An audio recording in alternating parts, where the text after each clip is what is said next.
at you, Calibrin. It's spider leg. And that is going to be a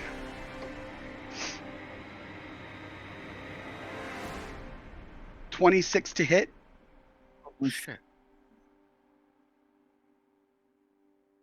Well, I'm gonna go and grab a quick coffee. Just in case when it comes to my turn, I will roll for my death roll. Calibrin? Oh.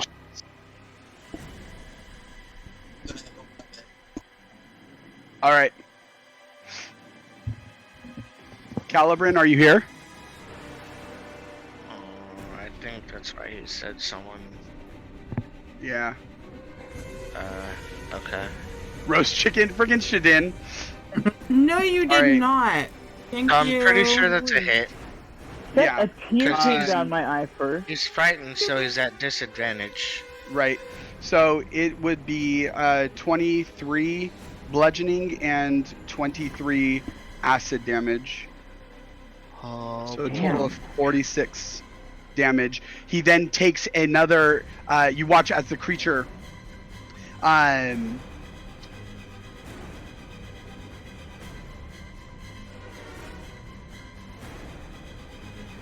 Yep. As the creature. In the chat real quick. Be right back. All right. You watch as the creature immediately takes 2 steps forward, coming closer, ignoring the dwarven bodies that it is currently kind of slopping on top of, that are just sprawled out on the ground itself, and it's going to make an attack against you, Zed. I'm Seeing you. I'm in the shadows. You're right. It's going to make an attack against. It's going to try to make an attack against Leviathan. It totally is John's voice. He's our DM. That is going to be a 20 to hit. It's gonna miss. All right, you watch as one of the appendages comes up and extends forth, almost like it's stretching itself, as this spiked appendage tries to stab directly at Leviathan.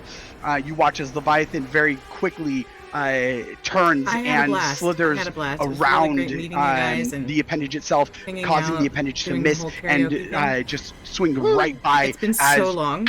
It slams into the stone floor just where Leviathan was, as rocks and rabble just kind of spring up, slamming or raining down upon you guys. With that is its turn. You guys watch as this raven. We do. Flying overhead, finally lands down directly next to you, Ryo. Oh no, she didn't. Oh yes, she did.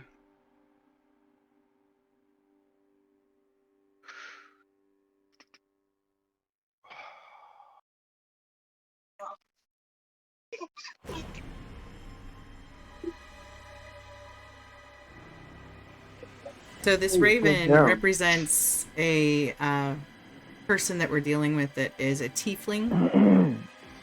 And my character has a extreme hatred of anything demonic.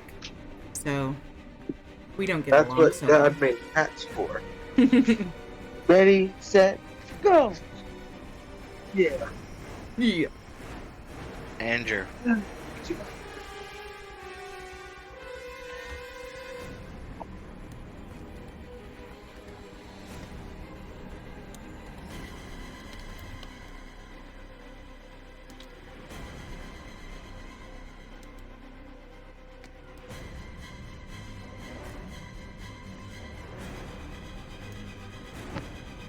Hello.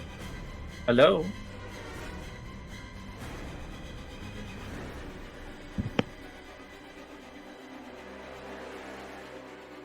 Go back.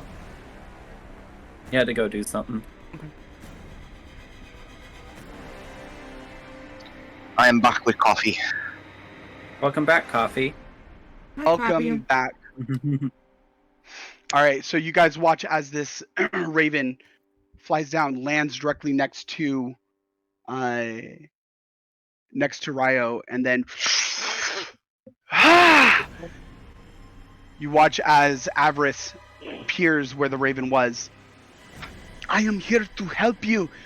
She immediately casts Gravity Fissure at 6th level. Ooh, damn. Damn it. Oh no. Shigane got a ring. You want to put that in there? Let's see something helpful like that for once, Kyle. It sounds like something Ragnar would want. Ragnar. I And he'd want to do it in the ocean.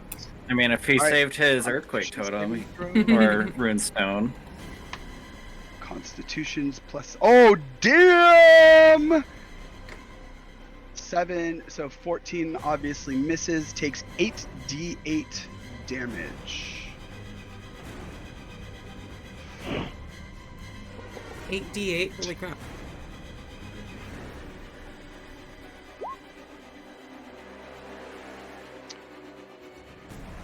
Takes 35 damage.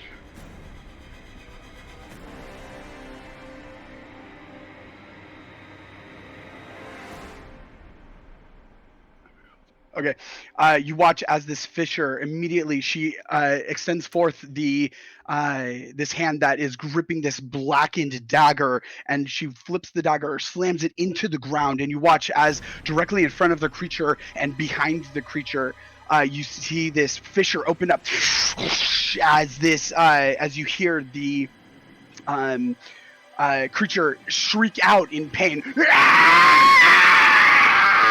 As its body begins to be pulled into this fissure, you watch as the appendages are slamming all around the John is by far the creature itself, as frickin' DM it's trying I've ever to had. desperately push itself back up and gets away into from this now And it's strengthened beautiful. gravity well around the creature, pulling the creature into the fissure itself.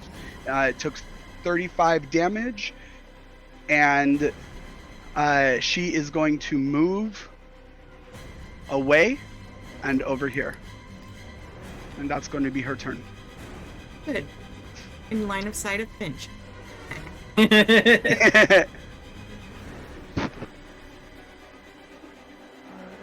right, beautiful. With that, it is Calibran's turn. Calibran, are you here? Yes. All right, fantastic. So am I still feared, or? Yes, you are.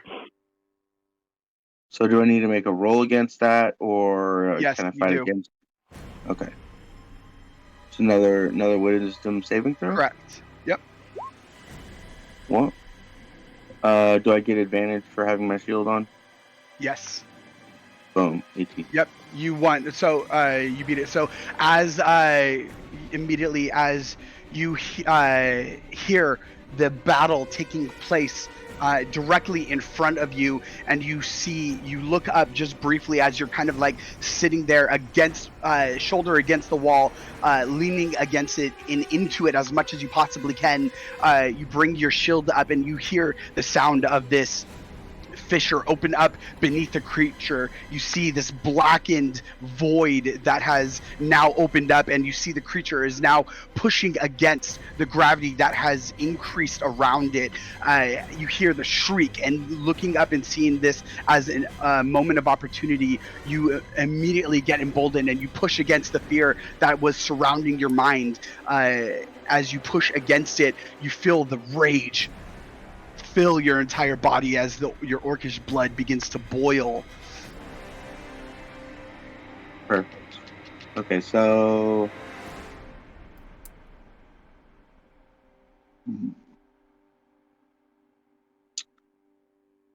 I'm within attacking range, or how far do I need to move to get? Oh back no, for the you are movement? absolutely within attacking range.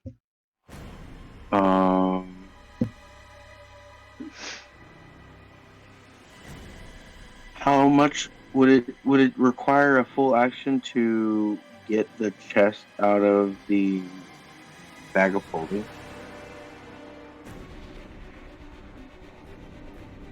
Or would I be able to use that as like a bonus action? You can do a bonus action. So that's what I want to do. I want to try and see what effect having an amulet has. So I want to grab one of the amulets from the chest. Okay. And I will place that up on my neck. All right. As you open up the bag of holding, you immediately grab for it. You unstring it as it widens. You pull out the chest. Taking this moment, you very quickly grab the chest, open it, pull out the amulet, placing it around your neck. You all of a sudden feel this sensation that covers your body. Roll a wisdom save.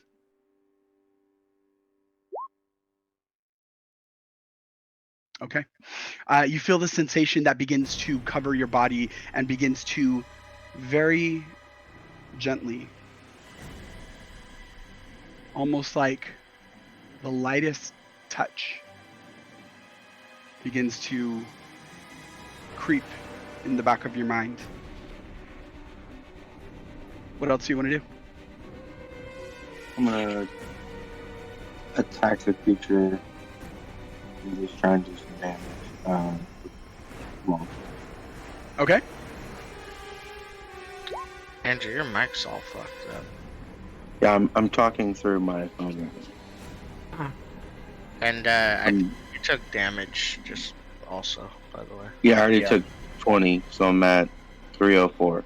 Then you took took- 23 bludgeoning and 23 acid as well. Okay, Correct. okay, excellent. So another 46. 46.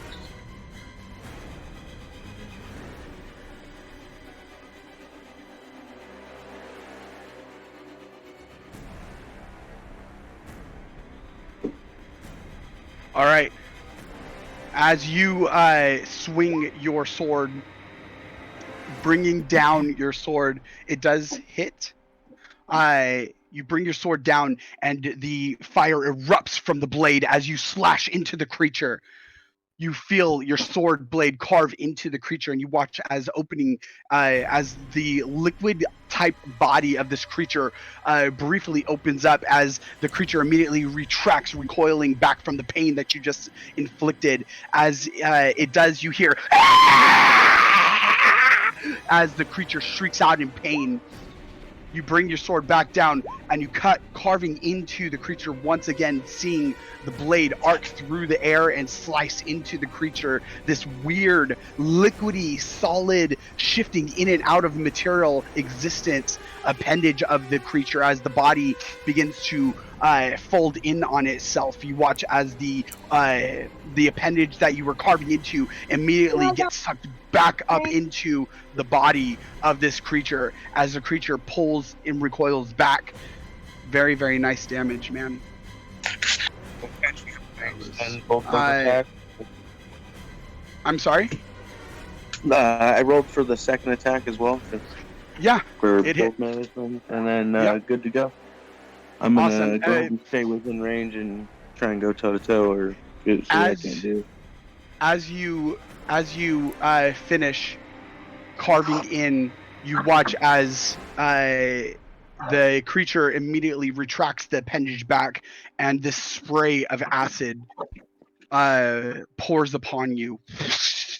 Okay. You take 11 acid damage. Okay. As the acid sprays upon you, splashing against your face. You bring your shield up as it kind of sprays against your shield, hitting your leg. He's gonna be a pretty half-orc. So maybe I should get away from this thing, actually. So do I have any movement left? You do. You haven't moved at all. But you have half movement, so it's yeah. As you are covered in this kind of slime that is very, very sticky. Yeah, I'm gonna try and get up the ladder and get away from this guy. All right. see.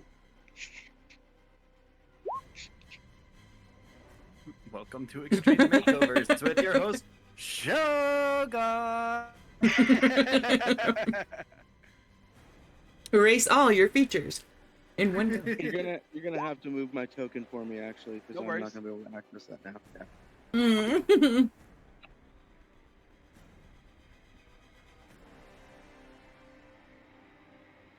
Yeah. And since you weren't here, if you're still here, earlier, Ragnar, he's our drunken dwarf. He has runes that he casts, and sometimes there's a blowback. And this time he got turned into a chicken, which is kind of unfortunate.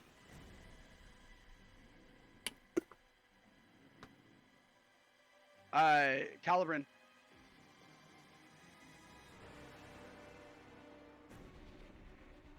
Yes. Can you make a dexterity save for me real quick?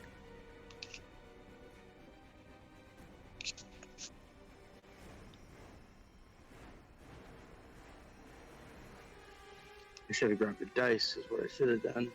I'm trying to access my computer with the remote access on my phone. It's not working. Oh, no so, worries. One of you guys are going to have to roll that for me. I got you. It's a 14, and then whatever your modifiers are. Dexterity is 7, so it'd be a 20. And then, is that include? Are you proficient in dexterity saves? Yeah, that's with my proficiency. Okay. So would add 7. I'm at 20. 21. 21. All right, fantastic. Immediately as you end your turn, the Shogoth makes a slam attack against you.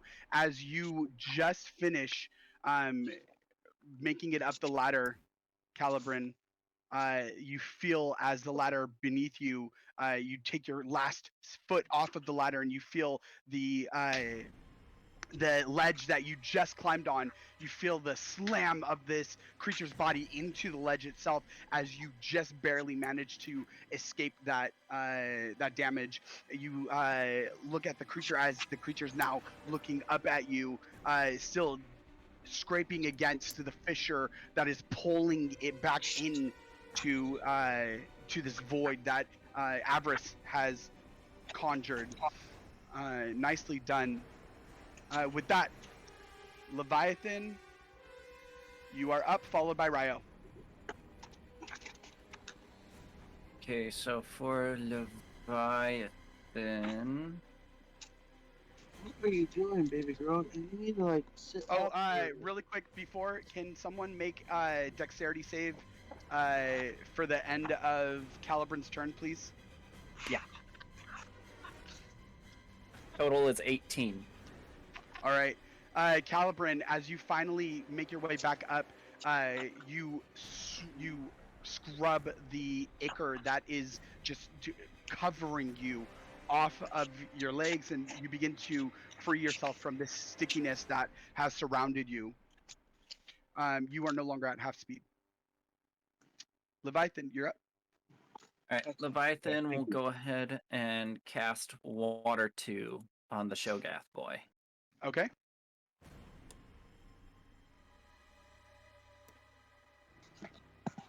Modifier. So 20 total. Hit. Woo.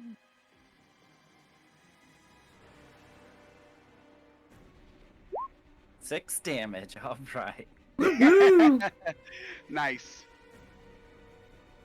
All right, you watch as Leviathan arcs its body back, and its maw, as it's opening up, begins to fill with this globular water, spherical water, as finally it arches its neck forward, and with that momentum, you watch as the water splashes out in this arc of stream, immediately slamming into the creature's body. You watch as the creature recoils as it lets out a horrendous shriek again once as it just slams into your ears. You watch as portions of the body begin to just slide off of the creature itself with the water. make it wet. All right. With that, it is up to you, Ryo, Indeed followed it by is. Finch. So it's falling into a tremor thing, so nothing says get the fuck down there. Then giant boulders. So let's go ahead and cast brotherly love on the bastard. All right. And we'll do it so that way it ignores the dwarven. So it is a 20-foot AoE, so we shall do... Come on, let me... My things... 20 by 20. Yep, we'll do it like that. Alright, so he needs to make a dexterity save. All right. DC is going to be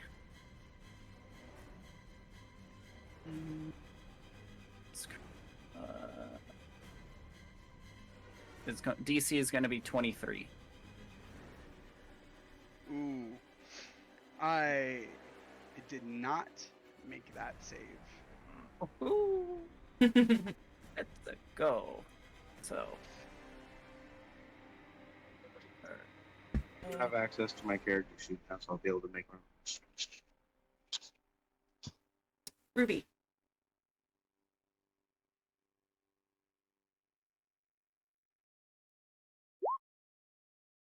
Ooh, big.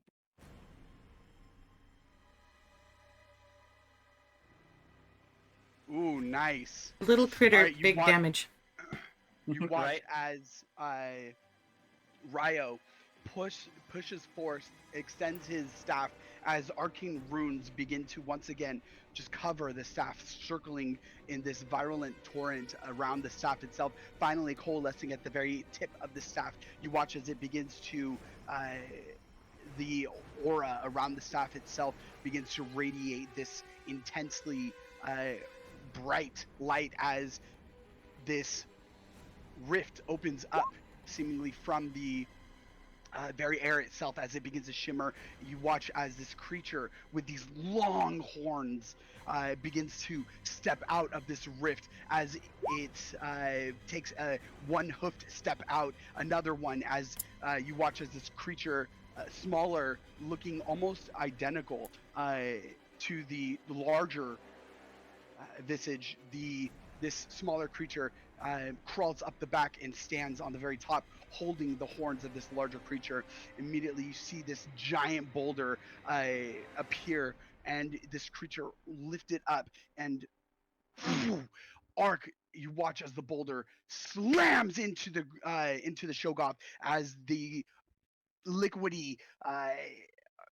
physical body of this creature ripples and recoils in pain as the boulder just slams and cracks over the this creature that is now being pushed into the fissure. You hear the this torrential shriek as the Shoggoth, the body is flattened into this fissure. Very, very nicely done, Ryo. And then there's the status effect for weighted, since he did not pass his save. And that shall be it. I'll scoot back slight.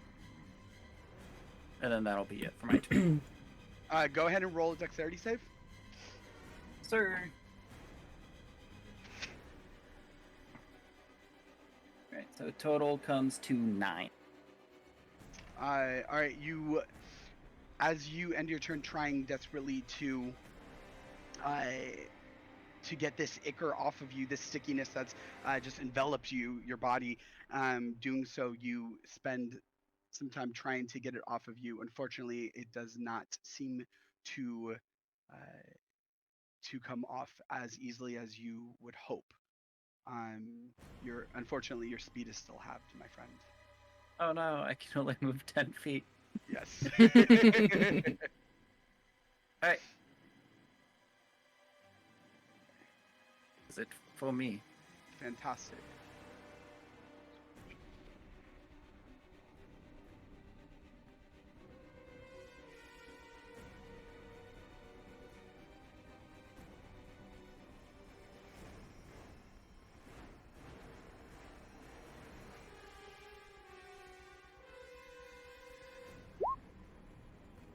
Finch, I just sent that over to you. Oh, okay. And it is your turn. As Ryo ends his turn, the Shogoth is going to use his last legendary action. And he's going to once again exhale. You watch as the creature pulls back its head, arcing its head up, and opening this disgusting, dripping maw immediately as exhales this breath of just greenish, blackish fumes that comes out of its mouth as it envelops each of you. Zed, Leviathan, Ryo, Shadin, and Violet. I need you guys to make a dexterity save.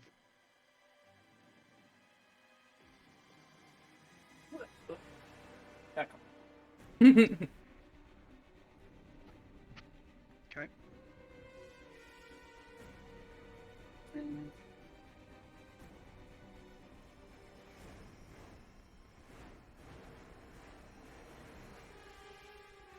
We're not being very agile today, are we? It's not looking good for us, Shadin.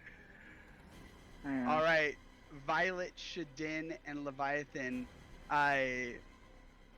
Each of you take 20 poison damage as the breath just slams against you as you guys accidentally breathe in portions of the fumes. You feel it coat your lungs as it begins to kind of radiate throughout your lungs, pain immediately afflicting your person as the fumes just cover you, getting into your hair, into your eyes, trying desperately to not breathe in this ichor that is just being expelled towards you guys. You do take the 20 damage, and your guys' speed is halved. Ryo, you do not take, or you take 10 damage, and your speed is halved, and Leviathan takes 20, and his speed is halved. Again? Or does it stack? It does not stack. It just stays. Okay. That'd be like, I'm about to move 5 feet only. Ragnar. Yes. Yes, you fail, and you. No, the 13 was for the death roll. Yes. Okay. It's automatic roll, and I got above 10, so. Yep. Awesome. All right, Finch. Okay, as soon as Avarice shows up, I growl ferally, like a wild elf would, or a wood elf would, and for a moment, I train my bow on the back of her head, just because, yeah, and but then I look over at the poor little chicken, and I decide to move over and cast heal.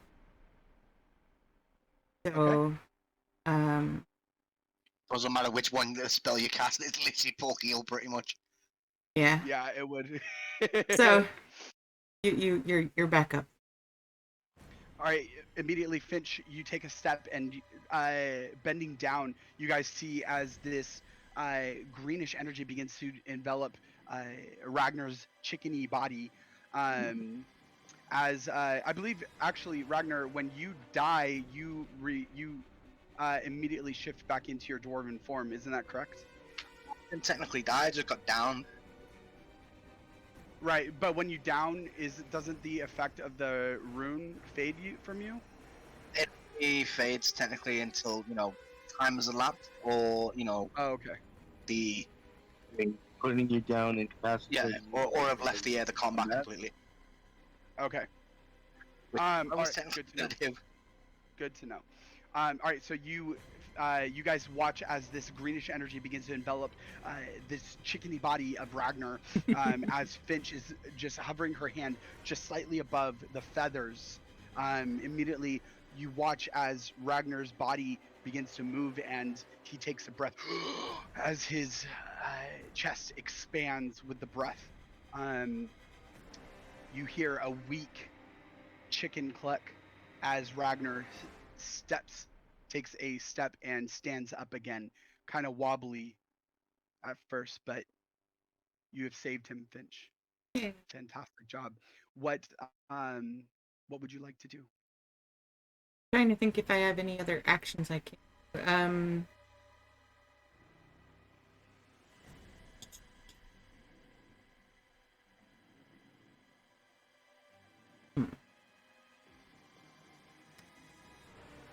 I can't do any more spells like Hunter's Mark or anything like that, right? Hunter's Mark is a bonus action. So oh, is it? Okay, so I'm gonna go ahead and Hunter's Mark the abomination-y thingy. At what level? What level do I have? It just matters for how long, right? It also increases the damage. Oh, that's right. At 3rd level. Okay.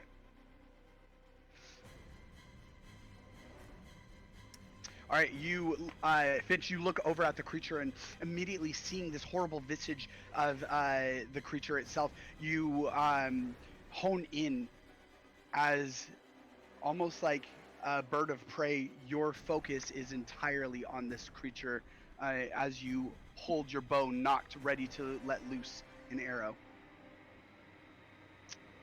Beautiful job. And he's still a chicken, right? Ragnar? Very much so. Yes. Okay. Yes. So I'm gonna pick him up and drag him back over the shadows. I think I still have him. Yeah, I still have him. So that he's not in the line of all the ichor and grossness. Yeah, probably don't need to drag the chicken. Probably just pick him Well, up with yeah, I both. just pick him up and I'm gonna set him down like right here. Okay. Back here. Yeah. Okay. You just like chuck him. Yeah. Fly! Fly, be free! Run, little chicken. All right. Anything else you would like to do? I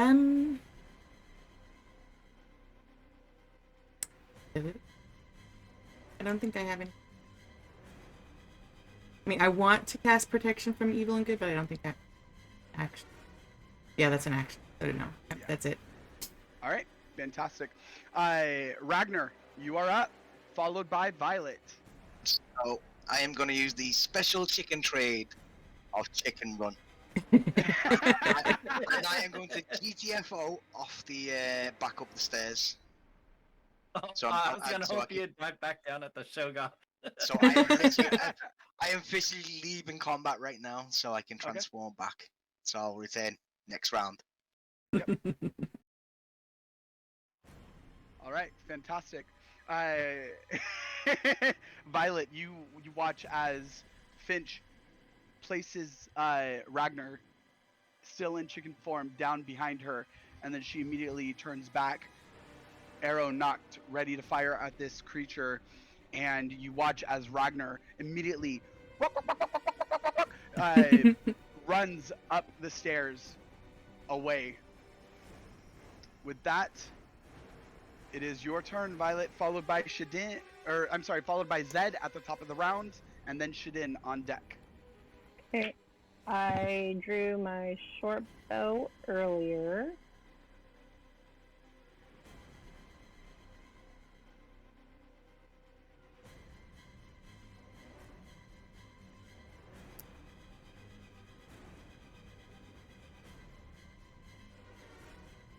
So I'm gonna shoot an arrow.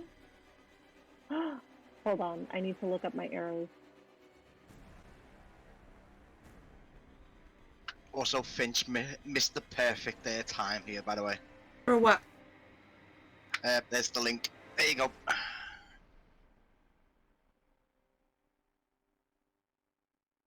Gosh.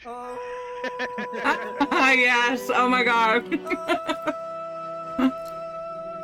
You should know that a man with the power of nature can bring you to the end of your life. And you should know by my stride and the look in my eyes that you are about to be massively forced to give up. Chicken attack. Finch, did you have the... Watch your back before it face to black. meteor shower arrow?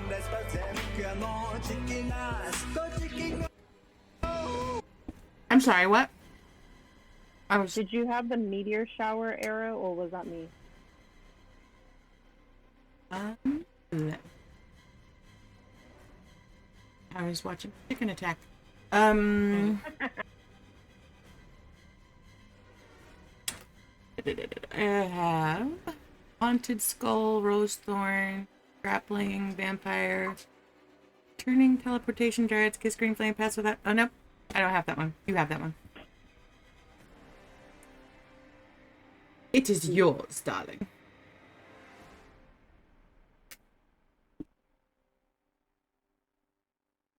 I'm gonna use that arrow. God. Mm, Right. mm. Sight. Shit in. Yes.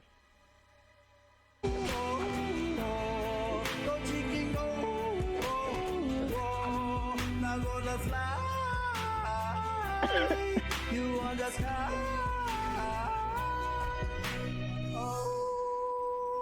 Sorry, I'm pulling up the description. With the power of nature, you are never alone, and you can't live on a map.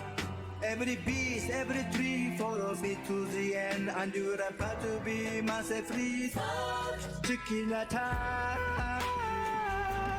Chicken attack. You have this ready. Watch your back before it face to black. Say my love come, that's what them can on chicken ass. Go chicken go.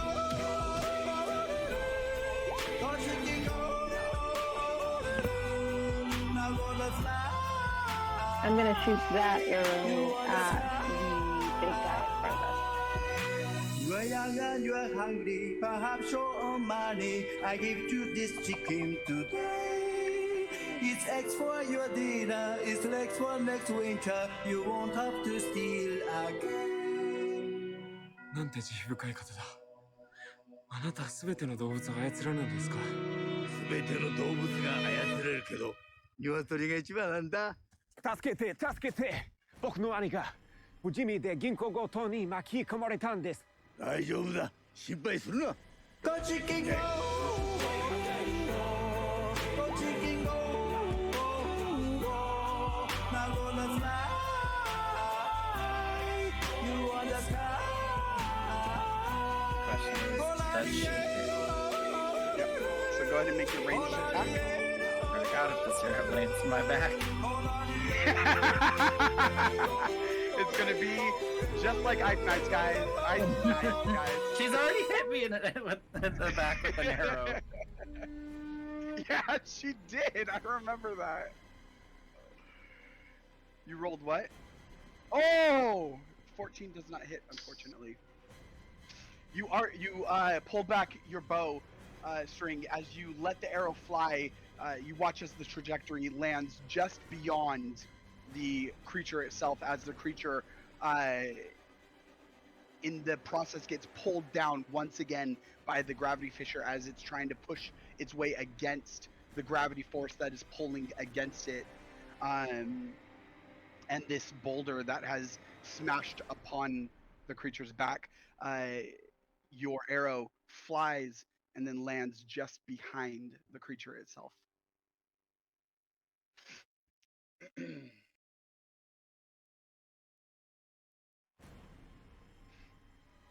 Is there anything else you want to do?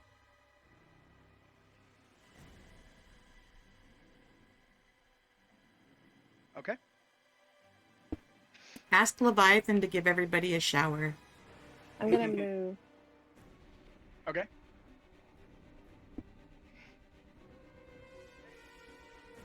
Yes. You have half.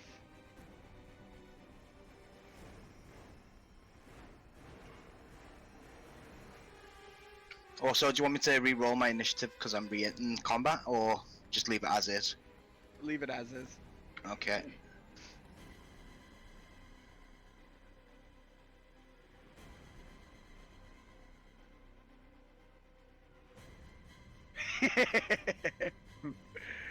So there's a naked dwarf standing behind us. Well, I've GTFO'd out. I'll completely. Like, I'm up the stage, back in the marketplace. All right. With that, Zed, it is your go. Back at the top of the round. Okay.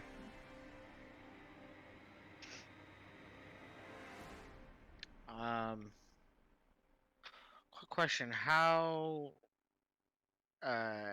many feet does the shadows Roll a dexterity save.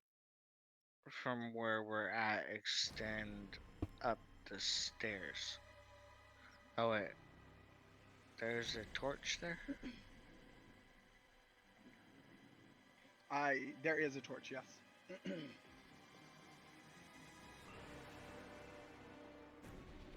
Okay.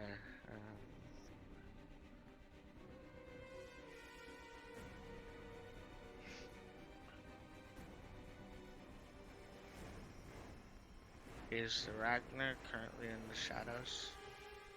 I'm out of there. I'm back up in a different location. Like, I'm back up at the marketplace where we started.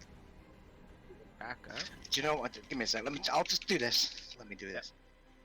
He basically left combat so that way he can transform back. Yeah, that's okay. So I must have missed that. I'm sorry. Okay. So that's what I was gonna do. I was gonna run up upstairs. Okay. Yeah, I don't want to be in line of fire at this thing anymore. There you go. There's your context.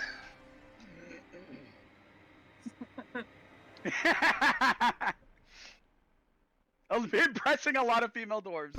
Amen. Impressing or scarring, because those are two different things. Leaving an everlasting impression. Let's just say that. There you go. I'm gonna...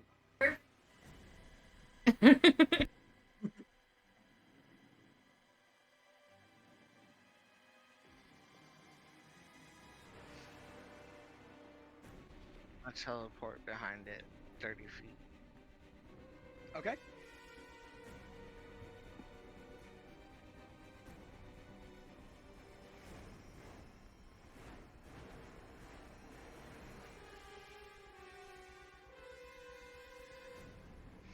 All right, fantastic. You immediately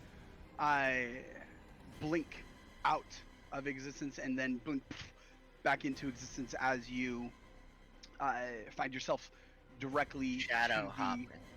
Yeah, it's a shadow walk. It's like right. It's classed as a normal walking speed. You find yourself right next to the creature. Yeah, and I'm gonna hold action from there. All right, what action are you holding? Just being stealth and being reactionary at this point. Okay. All right, with that, I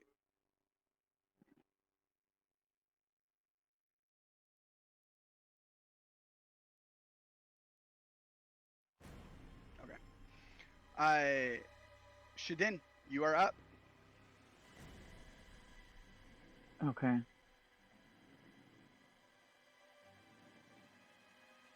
So I have a question.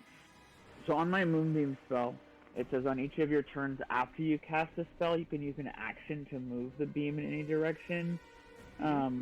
So that's not casting another spell. It's just moving it. Correct. And so. So you are currently concentrating. You're considered concentrating on it, Okay. as you are maintaining the effects of the spell. So you see the beam is still radiating down on this creature as you're looking out in the battle right now. You just watched Zed shadow, like you didn't even see him. Because I'm concentrating. Right. So you are just focused on this beam that is radiating down on top of this creature right now. And then you can use your action to move the beam over to a different area, or you can dispel the beam, Move which and is not an recast action. You don't have to recast it. You are maintaining it right now. So can I walk and maintain it? Mm-hmm. Okay, because I just want to get further away so that I can maintain it while not getting breathed on and attacked. Yeah, for sure. Okay. This is actually a handier spell than I thought it was. Hold please.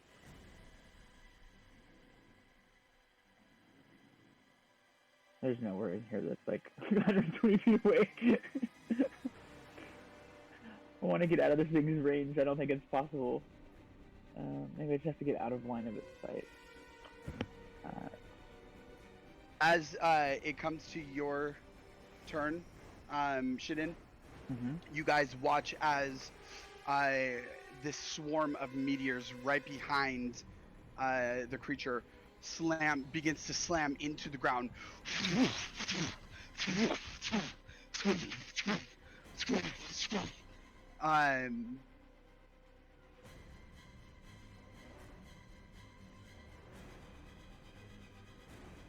Okay.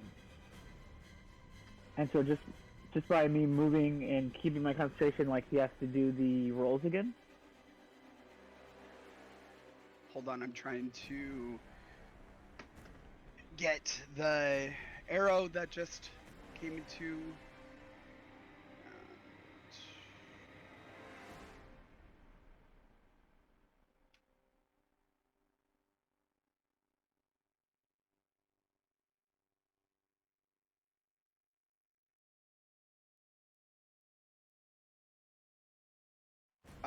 When it starts its turn, so on its turn, it's gonna need to make another Constitution saving throw. As long as I'm keeping it going. Correct. So just nothing happens on my turn as long as I'm maintaining it. Right. Okay. Okay, so I moved. Can I do an action while I'm concentrating, like taking myself, like getting rid of my poison effect with my lay on hands, or no? No, because that would be another spell that you would be casting. So you would stop concentrating on this first one and have to concentrate on casting the new one. Okay, do I get damage on my turn because of the poison? No. Okay. Then I am good. All right. It saved its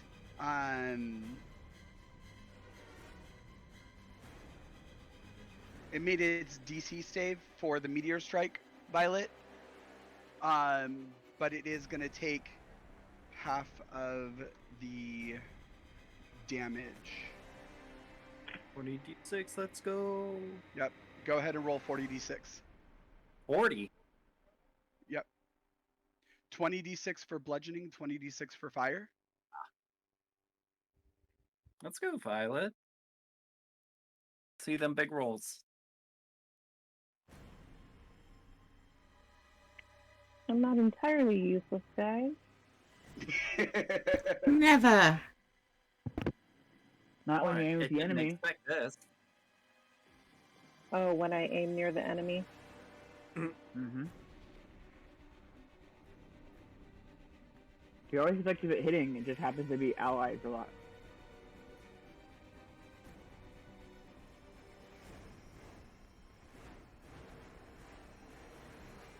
Because the game secretly wants us to, is secretly foreshadowing Mercy is the final boss. And we reveal her full name. There's no mercy. You just hit for 80 damage. Nice. What the what? She's over here serving Got out 4 more of those pain. guys. All right, so you guys watch as the this meteor swarm begins to just slam into the ground behind and into portions of the body behind the creature itself. You watch.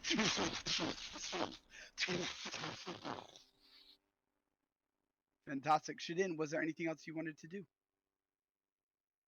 No, because I don't want to break my concentration. All right. With that, it is going to be the creature's turn, and immediately, everyone make a wisdom saving throw. Oh, it doesn't have to do with saving throws first? Man.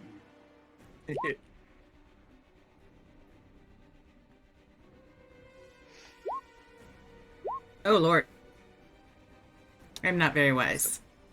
So, get Oh no, Finch. No. Oh, and so I should have moved away from everyone with that saving throw thing.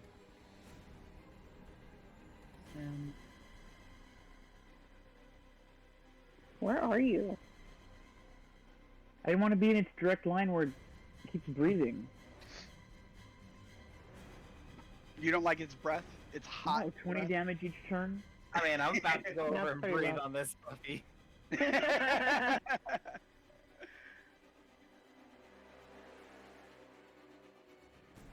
All right.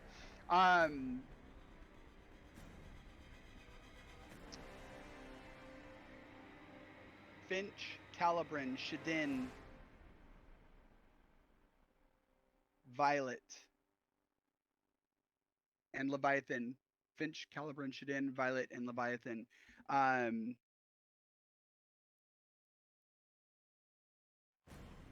Hold on.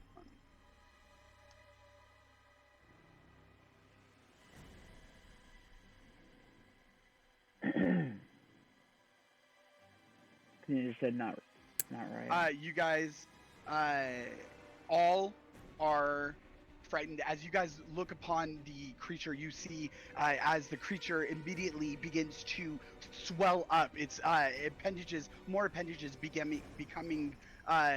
coming rather into view as the creature begins to push out portions of its body, almost like it's trying to escape and slither out of the this pressure from this boulder that's on top of its back and this fissure that is being maintained by Avarice right now. As the creature expels forth and begins to expand its body in disgusting and terrifying ways, it begins to glow this horrendous green, dark red glow, very similar to the Chardolin crystals that you guys have seen. As the creature begins to do this, as you guys are looking upon this creature, immediately within your minds, each of you see these horrible visions of past traumas. You guys begin to see play out before your eyes death of every single person you care about, their bodies becoming ripped in half as these demonic creatures begin to crawl out of their dismantled bodies, covered in the blood and the inner organs of people that you love, of people that you care for, of people that you are fighting for. As these visions play out before you, you guys are now frightened. The creature lets out this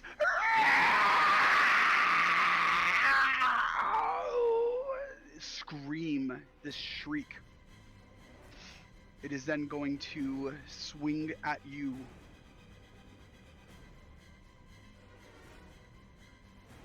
Calibran. Okay. Currently at like First is 17 to hit. That Misses. misses. Next is a 24 to hit. Oh yeah, that is. All right.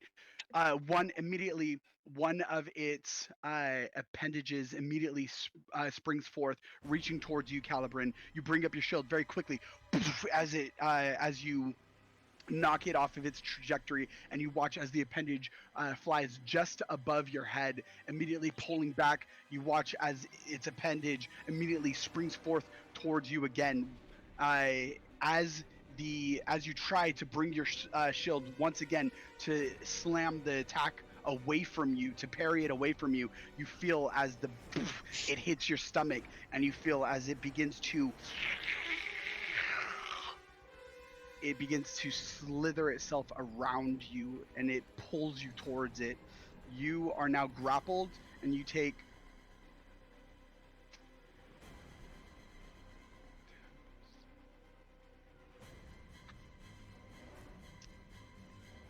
rolling.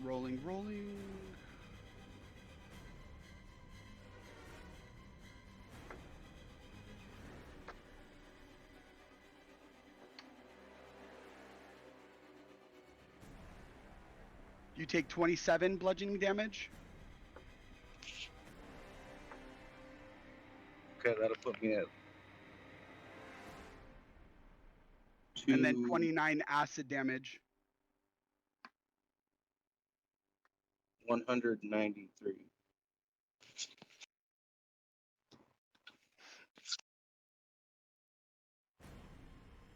All right. All right. That is its turn. Avarice sees you grappled, Calibrin, and she goes, "No! I will not let you get hurt!" And she immediately runs over to you. And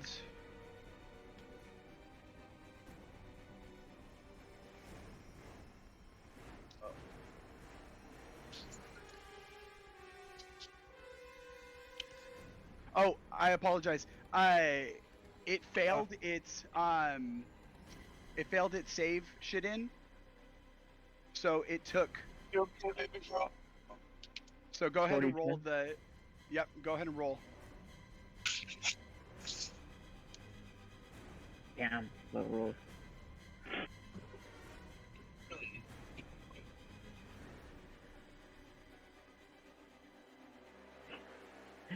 I did almost the same damage with half last time. Yo, Violet, you got any more of those arrows? I know, right? Should turn yourself one of those arrows, Violet, and have someone shoot you. All right. You watch as So how much damage did it take? 12. What about your charisma? Oh, that's 3. So 15. 15. Yep. All right. Immediately you watch as the creature staying kind of stuck in this position, the moonbeam, this silvery radiant light that is just pouring onto the creature. You watch as the creature lets out this as portions of it begin to kind of bubble, and you almost see it start to blister where the beam is focused on the creature's body. Immediately as she sees you, Calibrin, hit by this creature and now grappled as you are slowly being pulled into the creature, digging your feet and your heels into the actual stone floor, trying desperately to fight against the creature pulling you. Avarice immediately runs over and she slams her dagger into the ground, and you immediately you feel as this wave of energy expels forth from where she slammed the dagger into the ground, and you see this slightly translucent bubble appear over you, Calibrin, a 10-foot radius around you. And you watch as the creature, where the radius, this dome, kind of appears directly in front of you, it slices the creature's appendage. And you watch as the creature's appendage begins to slither down you as it just flops down onto the stone floor and becomes this black goo on the stone floor before you. It immediately recoils. Does it do damage to pain. Finch? No. Okay. But you feel the let's see, where are you in relation? I'm 10 feet away. You feel you feel this this kind of dome or this barrier directly in front of you kind of erupt directly in front of you, and you see a slight shimmer in the air directly in front of you, almost like you're looking through ever-shifting glass or like a liquid surface, and you can vaguely see the shapes of Calibran and Avarice inside this dome. Avarice immediately looks over to you, Calibran. Are you all right? Then I'll like shrug off the tentacle. I'm fine. Okay, can you still fight? And then just to be clear, having that necklace on didn't do me anything for saving against the monster, right? It did not. So I'm gonna say yes, and then I'm going to proceed to take off the necklace and put it away in the chest. If I can. Yep. All right, that's Avarice's turn. Immediately, as the creature takes notice of this dome, you watch as the creature immediately slams a. I think we can let us pass on the other side.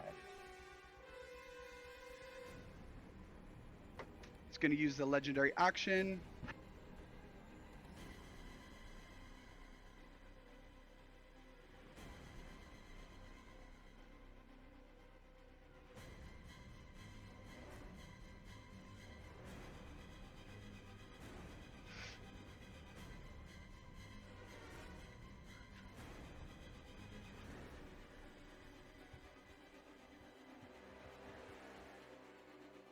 All right. You watch as the creature immediately retracts its appendage that just got sliced off by whatever Avarice just did. You watch as the appendage immediately begins to regrow back, almost like it is healing itself. With that, Calibran, you're up. Followed by Leviathan with Ryo on deck. Yeah. Yeah. You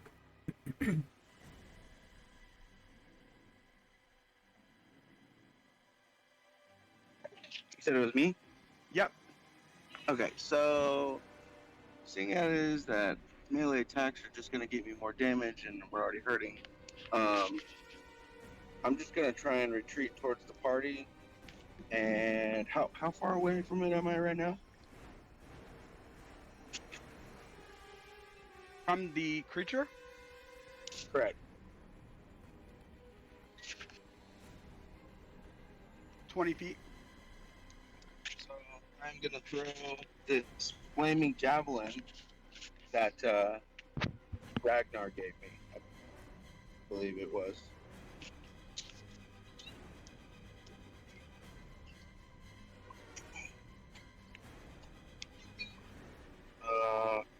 I don't know that I have any real bonus on that. We'll go roll for that.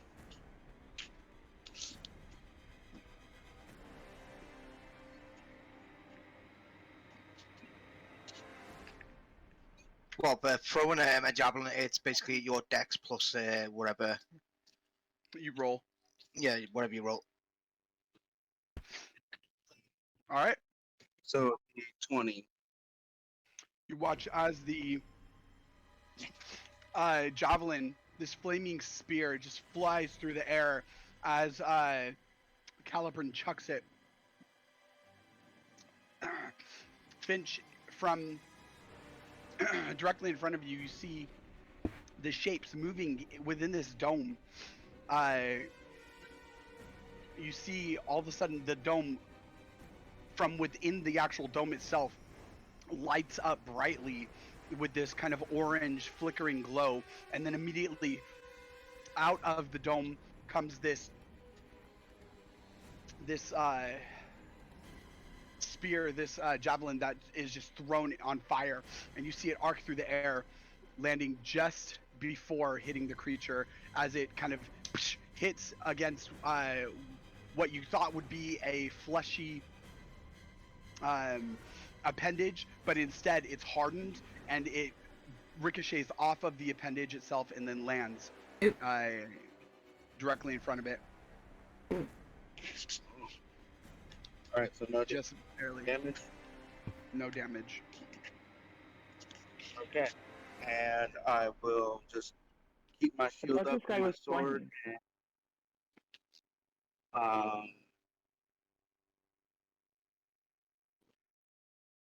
just stay just ready to.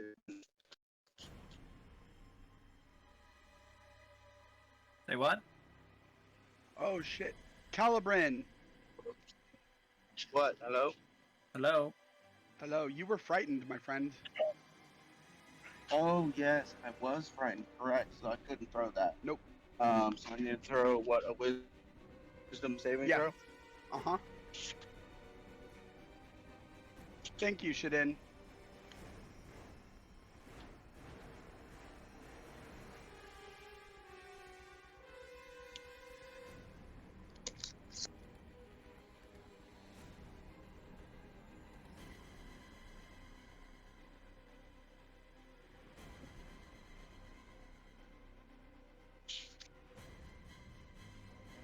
Alright, so I gain advantage because I have a shield, so 20?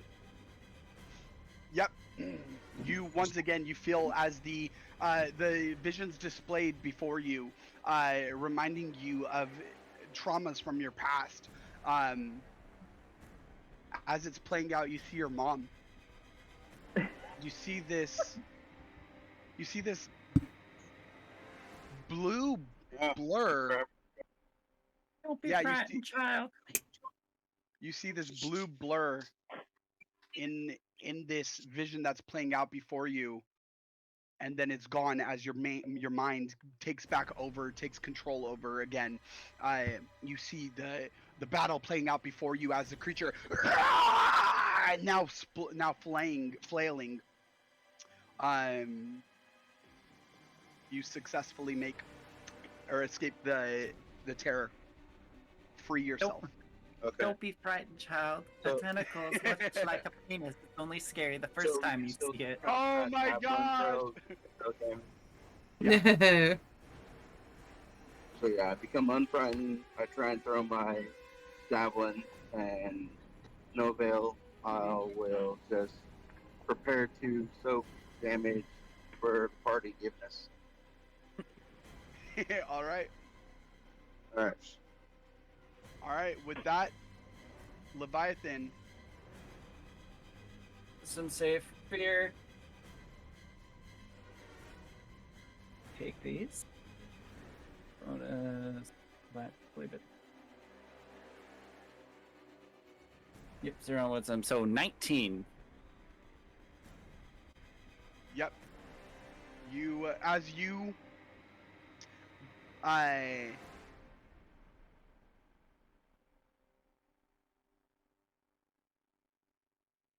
there we go. As you come to Leviathan, you Leviathan's mind, you slightly feel it, Ryo, as Leviathan's mind begins to meld back with yours. That separation from the terror no longer affecting him. Okay, let's go ahead and we'll go ahead and move him up into more of a body blocking position so that we can do some soaking along with Calibrin. And yeah, we'll try to do water 2 on him again. That is a 12 for hit. Unfortunately, it does not hit. As Leviathan just bringing himself back to, as his mind is once again coalescing with yours, you utter your command as Leviathan arcs his head back, maw opening up again with this sphere of globular water that is beginning to rotate within his mouth. He arcs his head and with viper-like fashion immediately expels forth the water that was gathering in his maw as you watch as the water hits against the creature, and it's almost like this creature's fleshly exterior has become hardened as the water just ricochets off, bouncing and spraying onto the stone floor below. The creature looks over at Leviathan. It lets out this horrendous shriek. Alright, that will be it for Leviathan. Alright. The creature's going to use one of his legendary actions and is going how many to... does this guy got? He's got 3. No, you're not supposed to tell us. I know, I just like being fair. He's going to... You watch as portions of his body once again begin to reform as the creature begins to expand its body.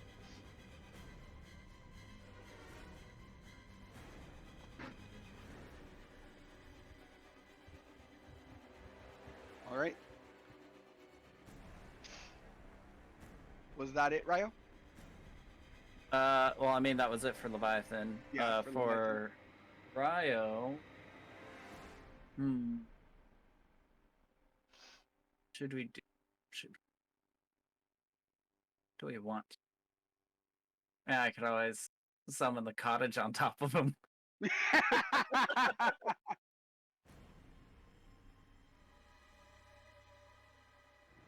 think we'll just go with another brotherly love here. So that does... Does it say you have to summon the cottage on the ground? No, I have a 100-foot cast range on it, so... Like dropping another meteor. More or less. We're gonna use brotherly love again. Same impact area. Alright. Fantastic. You guys watch as Ryo, immediately after Leviathan expels forth this blast of water from his maw, Ryo steps forth once again with his staff, his quarterstaff, projected in front of him. You watch as the arcane runes begin to twist over his staff all the way up to the very tip as this bright light begins to expand from the actual tip of the staff itself. You see as this shimmer within the air begins to take shape, and almost like a rip within the fabric of space-time itself happens as this creature with these long horns once again step out from this this rip within the fabric of space and time. You see the creature with these long horns, almost minotaur-like, with hooved feet, begins to step forward as this tinier creature, almost an exact replica of the larger one, stands upon his shoulders, finally crawling to the very top of his head, gripping both horns with both hands. You see the larger creature pick up this massive boulder and then hurl it towards this aberration that is just writhing on the floor directly in front of you guys. You watch as the boulder slams into the creature. You want to make his DC save? Yep. 23 is... Let's see. Yeah, he missed. He failed.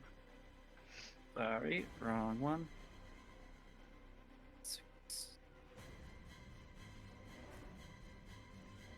38.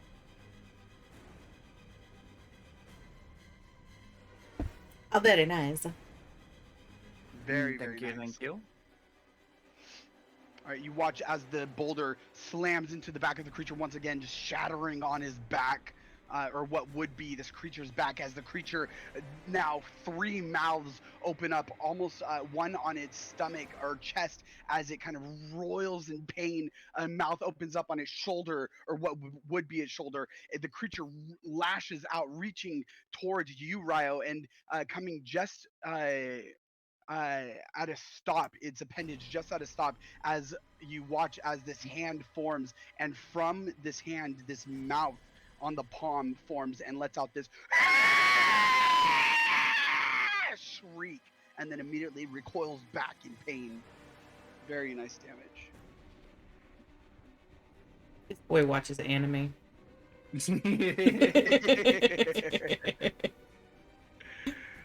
I don't know, we were fighting Ragnarok from Soul Eater. Still got these screech resonance. Hell yeah, dude. Alright, with that, we're gonna... Oh, I'm sorry, go ahead. Yeah, that'll be it for me, and then I make a dex save for the gunk. Yes, and a... yes, yeah. Yep, 17. Dex save.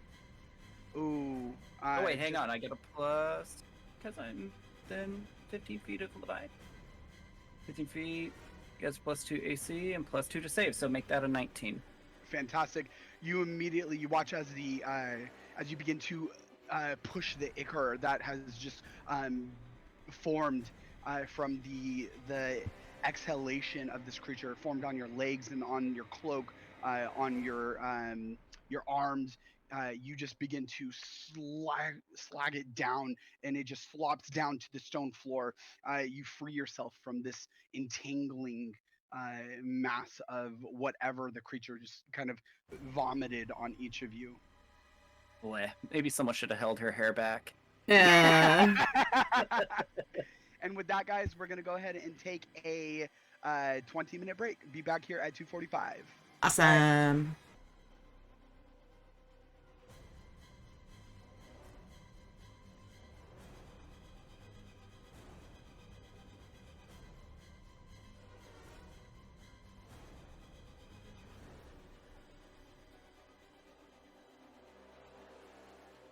Halloran's here. Fantastic, Zed. Zed! I'll text him. I'm here. Hello. All right. So, when we last left off, we were just ending Ryo's turn and coming on to Finch's turn, followed by Ragnar with Violet on deck. Finch, you are up. Don't forget about fears. All right. Yep. I am feared. Yes, you are. So that's a wisdom thing. Man. Yeah. Wisdom. What? The one thing you should 21. have. The one thing you should have passed. Right, I know. So I got a 21. All right. As it comes to your turn, Finch, you seeing the displays before you of family of your members that you hold dear. You. My sister? Yep. You see death and destruction, and then the vision begins to blur, and the colors begin to mingle together, and then finally begin to dissipate as you see and hear the horrendous shriek once again of this creature that is just currently batting at your compatriots, and you hear the explosions as one of the appendages slams down on the stone floor, causing rubble to spring up and shower down around. Okay. So I guess I kind of shake my head, and again I have like this conflict because I see this beautiful tiefling, and my first instinct is to put an arrow in her face. Really bad, like really, really bad. It's hard. But I realize the bigger threat right now. So shaking, I turn towards the nasty ooze and I do my attack with the angelic bow. All right.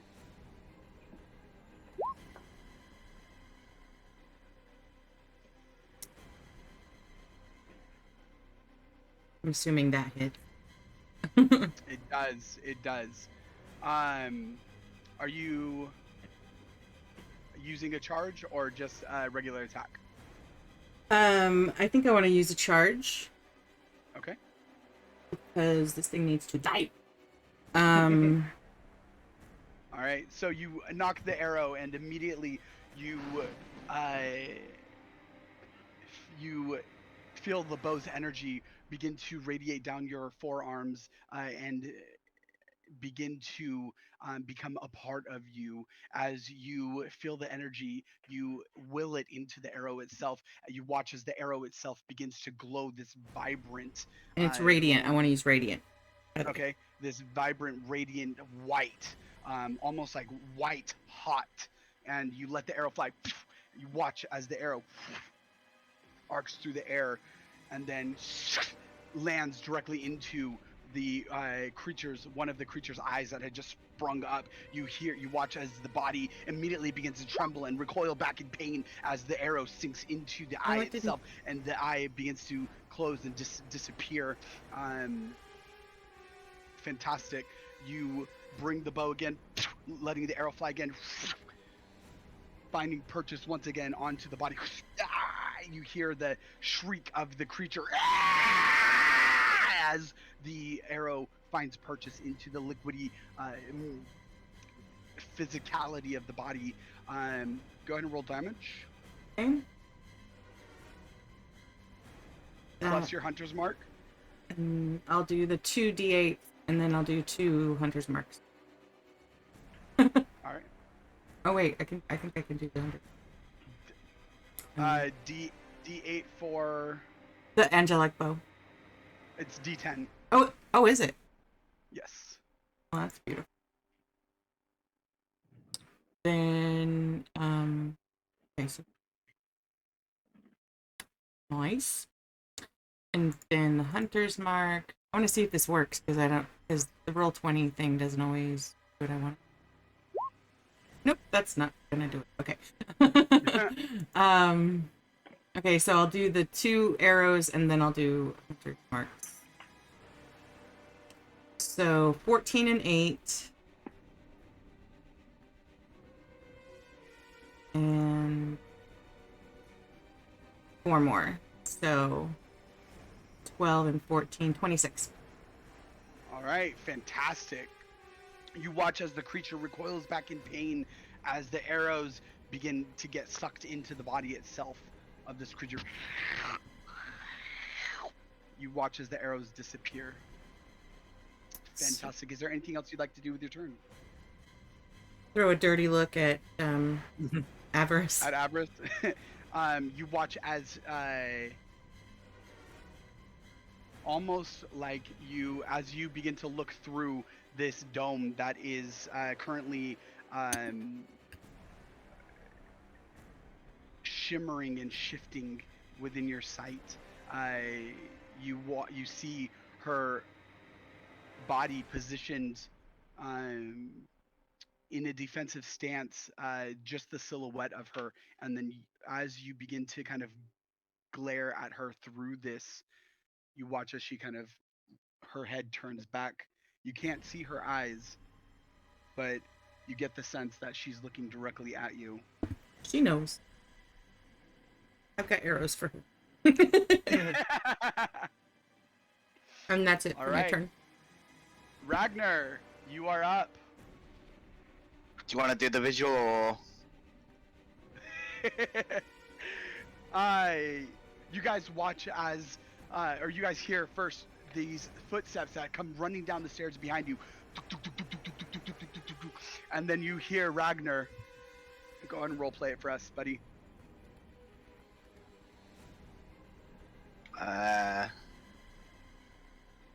Well, I'd be in a half-drunken state, you know. My beard's completely soaked in, you know, heavy with, you know, mead and whiskey and everything that's basically poured from a bar down my throat. And basically, I'd be like in a drunken rage, and like, you know, I'd hold up my hand, and basically, I'm wearing literally, I'm standing there. I'm not naked, but I'm wearing a potato sack as my armor. But I've also got a big, giant, you know, dwarven shield now back in my hand. And in the other, I hold up my hand, and basically, the axe that was on the floor in front of the monster, it starts to, you know, shake and shift, and then suddenly it flies up into the air and then comes swooping straight to my hand.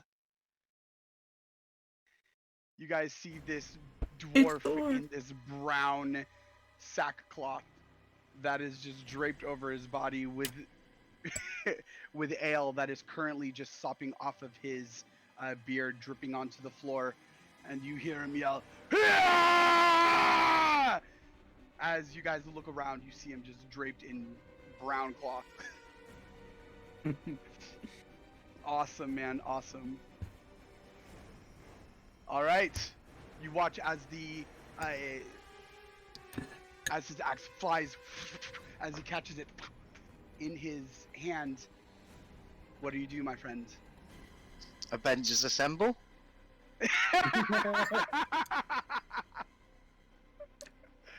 I love it. Well, I'm kind of torn between, because does rally stop fear, or does it? Ooh, that's a good question.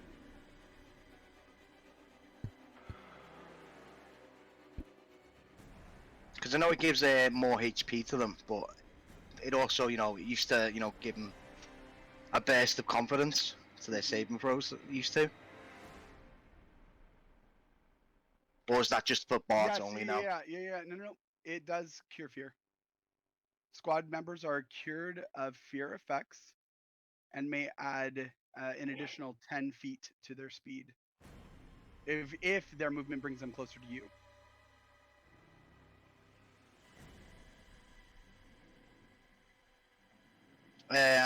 It's single target, isn't it? Like, I can only target. Yes, correct. And considering I've never used my superior dices before, this is going to be interesting. So I've got 5 superior dices, so I can dump 2 and 2 and 2. Or 2, 2 and 1. Don't do another runestone. What's that, doing another rune set? Okay, I'll do another rune. Nah. Turns back into a chicken. Fuck! So, straight away, you know, as I catch the axe, I just sort, you know, let out a mighty roar. And then I say, to battle to everybody, like, and then I'll sort of, you know, start, you know, saying names, like, I'll say, Caliban, you full of fear. Bring that fear and turn it into anger and do smite down that monster. And I will roll a...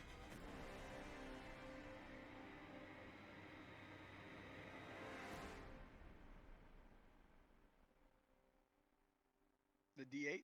Yeah, So you yelled all that while you were drunk? Yeah. I'm sure Ryo understood perfectly. Right, what is my modifier? My modifier is +1.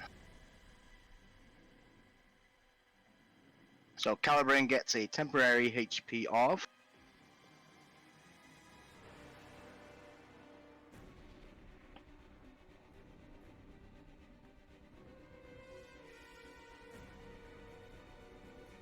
Fantastic.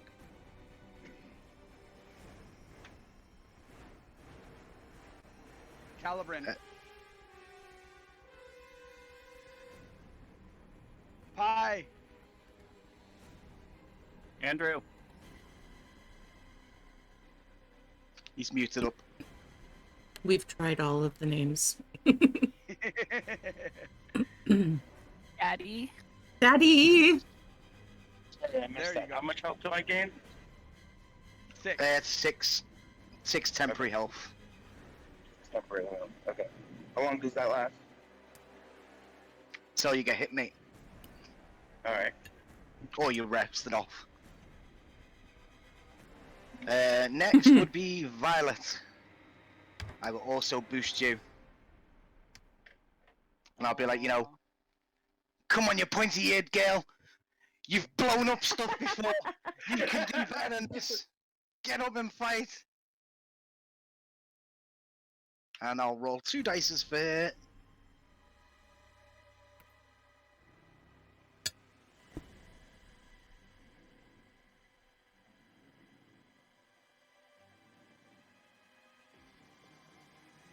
Oh, that was shit.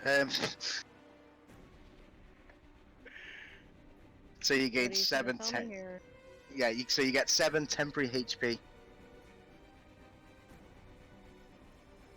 Is anybody else still feared, or? No, I'm not scared, am I? I'm poisoned. Nope, I believe that's. Yeah, that was everyone. Okay, so as my final action, I'll use technically I'm out of actions, but I'll use my surge, and I'll basically hold my axe tight in my fist, and I'll sort of, you know, run forwards 5 feet, and then I'll hurl the axe as far hard as I can towards the creature. All right, fantastic.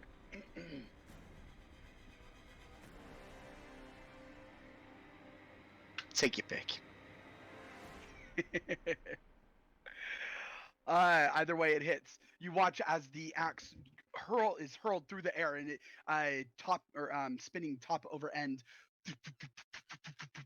landing directly into the creature, almost what would be its neck if it had something of a neck. You watch as the axe embeds itself deep into the creature, as the creature, looking pretty beat up now. You watch as black ooze starts just pouring out of this hole that the axe has created. Immediately, the axe begins to shake and then dislodges itself as it begins to arc back through the air towards you, Ragnar, landing directly into your hand. You see the creature is just pouring out this black ooze that is just kind of spewing from portions of its body now from the hole that you just put in. It's dripping down and slopping to the ground from where the arrows had embedded themselves. You see portions where the creature is now just kind of shambling.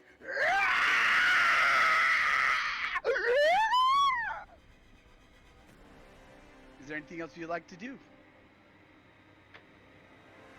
I think I've done everything I could possibly. Oh wait, I'll use a route. Never mind.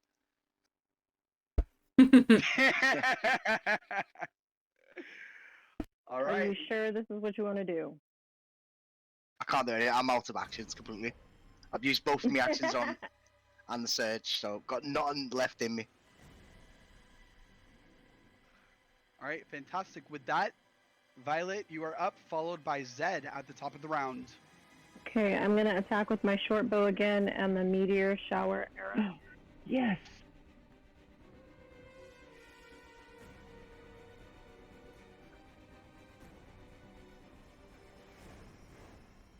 I was about to throw inspiration at you. If you like hit with it, you got this. Do I hit? You do. You watch as you bring out the arrow, this arrow that has these streaks of red going down the shaft. The shaft itself is black, yeah. The arrow coming to this, the arrowhead rather, coming to this obsidian-looking arrow point at the very tip of the arrow shaft itself, with these beautiful kind of plumes of almost fire that seems to wisp out from the end of the shaft of the arrow. You knock the arrow pointing your bow directly at the creature itself, and you watch as the creature begins to move and writhe. Immediately finding your chance, you release the arrow, watching it fly true, arcing through the air. You see the trail of fire that it leaves, and then you watch as it embeds itself right into what would be the head of this creature. Immediately, the creature kind of recoils back just a little bit, and you watch as portions of the creature's appendages begin to rake at the ledge that you guys are standing on. It hits, and portions of the rock actually break and fall down onto the ground below, the stone ground below. And you hear the shriek.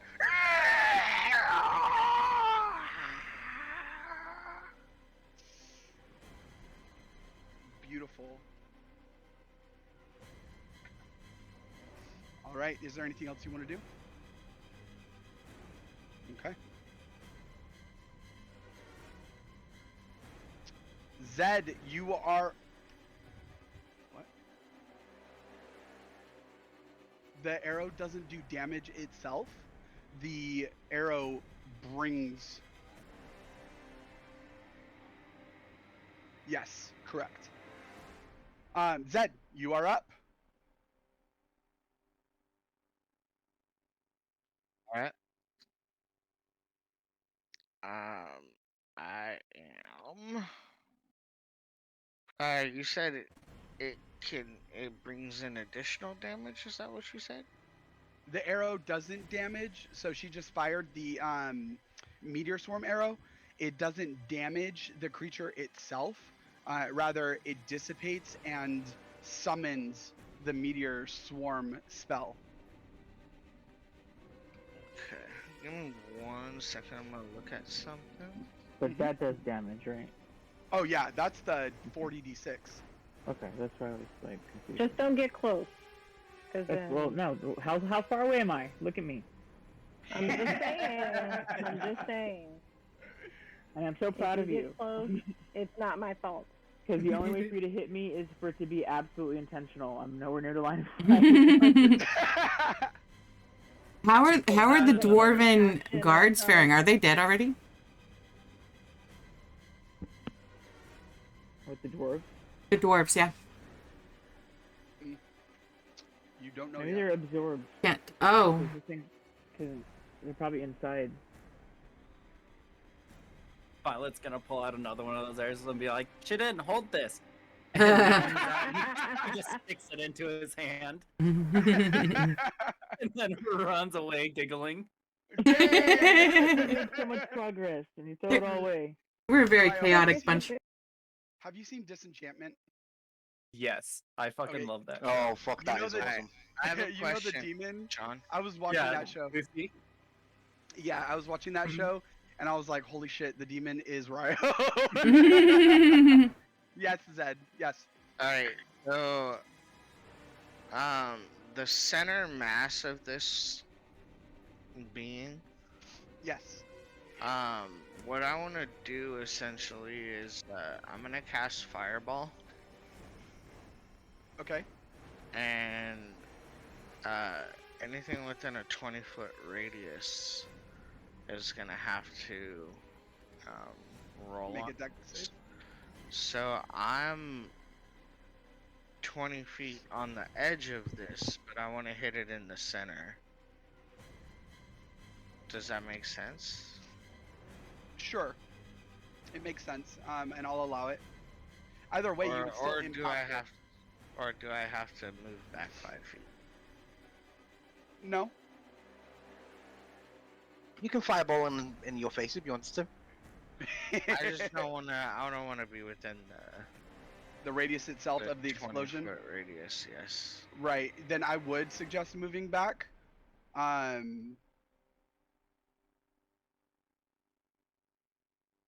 Yeah. Yeah, because it would be wherever it hits upon contact, which would be, the outskirts of the token. Right. So you would still be in the blast radius.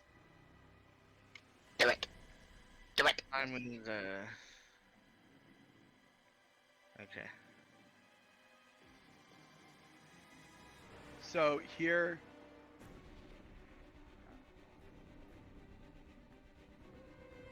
There you go. Yeah.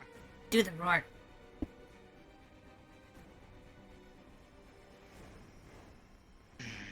Alright. Oh, that's crazy. I didn't know I could do that. Are you holding shift? Just right clicking.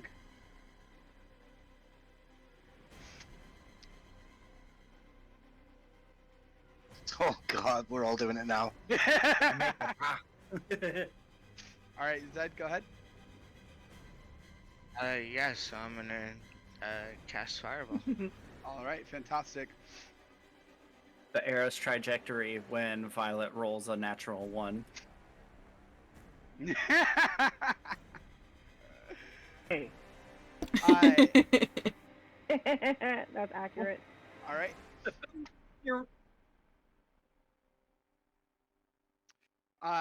He failed.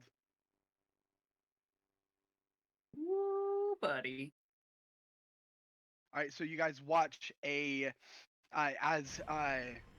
out of the shadows, this bright streak flashes from the shadows themselves, and then immediately roars into an explosion of flame. As the creature, once it impacts, you watch as the impact radius immediately concaves within itself as it ripples across the creature's entire body. You see these weird kind of waves that ripple all the way over the body of the creature itself, almost like the creature's physical form is truly made of some sort of liquid material. Immediately, this splash of black goo just immediately starts falling from the wound from where the fireball hit and just starts pouring out. Go ahead and roll damage. What I want to do though is I'm gonna go ahead and so I'm gonna Fireball. Yep. And then I'm gonna cast Quicken Spell. And then I'm gonna cast Haste. And then I'm gonna cast another Fireball. Okay.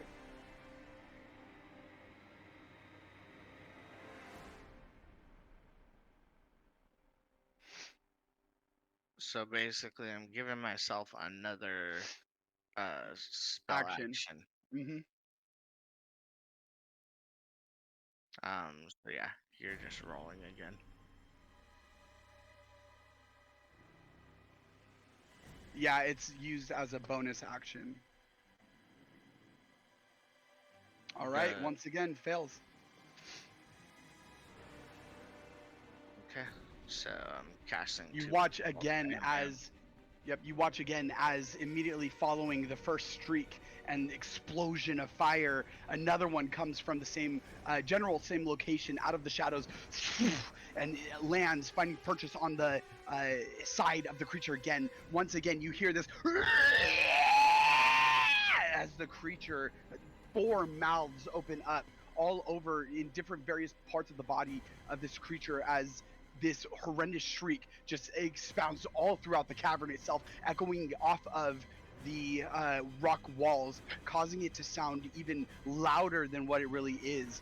You guys, for a very quick moment, cover your ears as it finally comes back down. Go ahead and roll damage. That's 16d6. Yep. Holy. Oh, nice. Mm.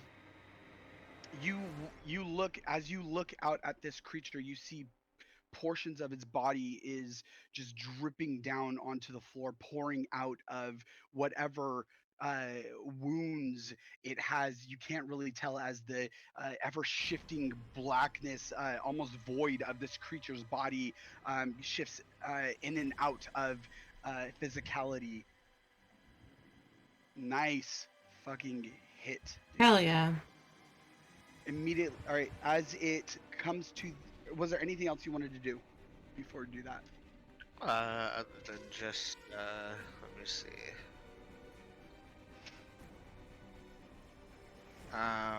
Can I move and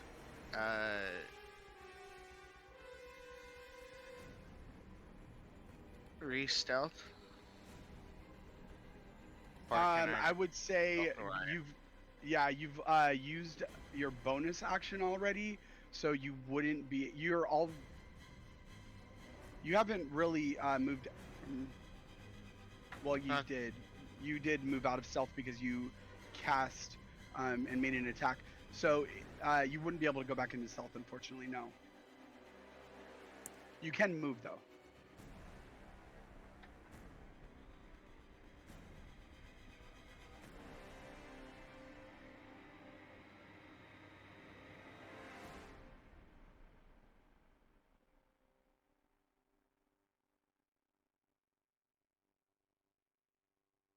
Zed, Mhm. what are you doing? Thinking about something. Okay.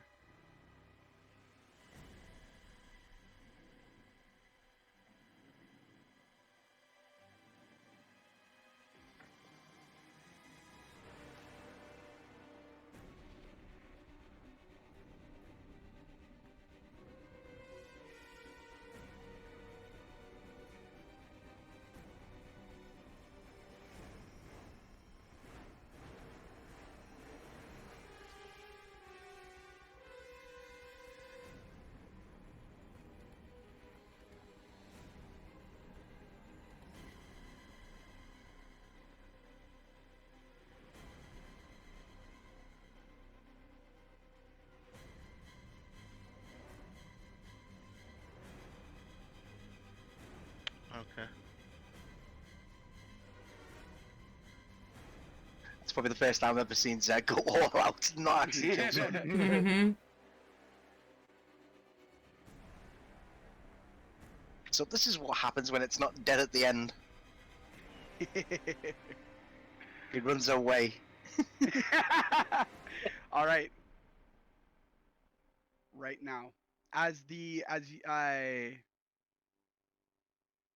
end your turn, Zed, you look as this cloud begins to cover the very top of the creature itself, and then out of this cloud, these huge rocks, fiery, burning rocks, begin to just pelt down upon the creature itself.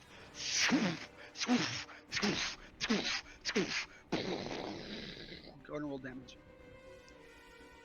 Mm-hmm.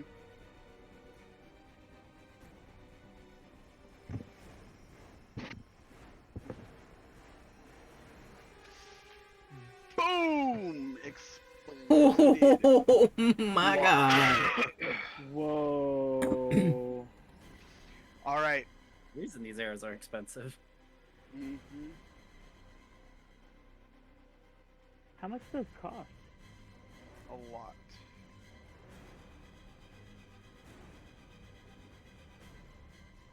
So I think we're gonna start a GoFundMe for From meteor Violet arrows. Phish's meteor arrows. Yes, please.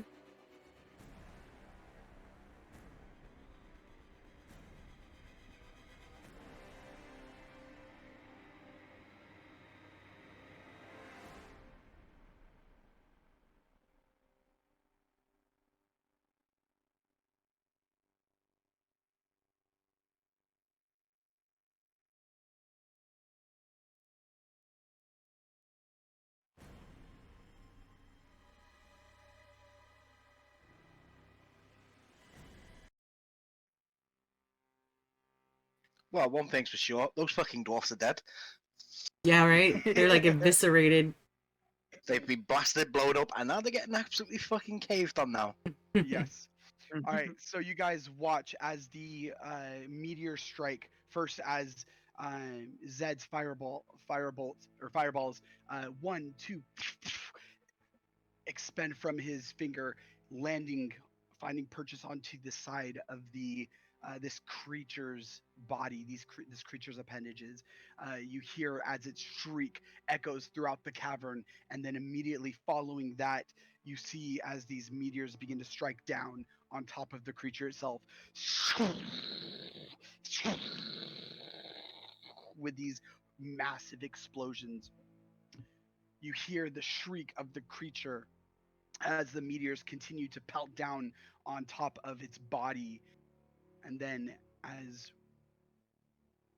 the cavern begins to fill up with the residue of the explosions, the smoke, each of you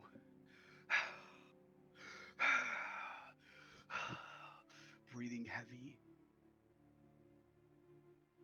finally catching your breath. Watch as the smoke begins to clear and begin to dissipate, bringing clarity once again.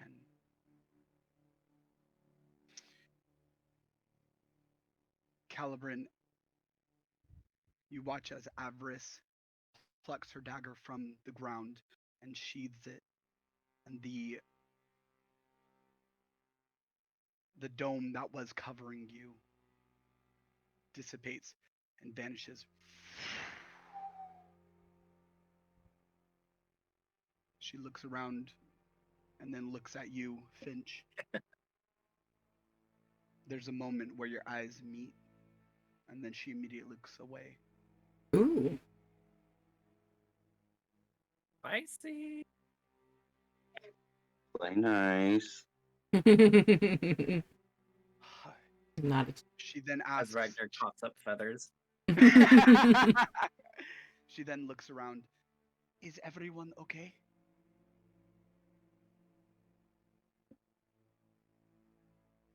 Does anyone need any healing? Sure. You're gonna point at She Calibran. Yes, I'm burning over here. She opens her pack and hands you a potion of greater healing. I take it quickly and pop open the cap with one thumb and just knock it back like it's out of the bar. Knock it back like it's Friday night. It's Do I 4d4, still? Oh, go sorry. 4d4. No, you're good. 4d4 plus 4 hit points. So you regain. If someone would mind. I can roll that. All right, fantastic. Am I still sensing that the portals are open? You do. Okay.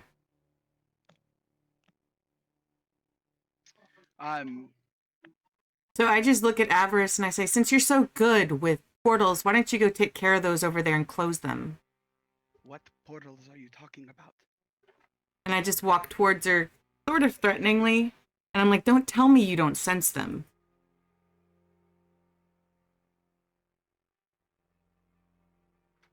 All right.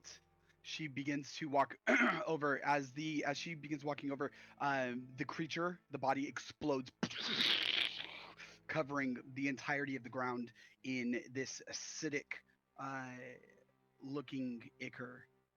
You guys see as it begins to eat away at some of the rock, outcropping some of the actual stone flooring itself, covering, you can only assume, the dwarven bodies that lay underneath. Can I have a closed casket? Closed bowl. Yeah, my biggest question is, does it eat away magical items? This stuff.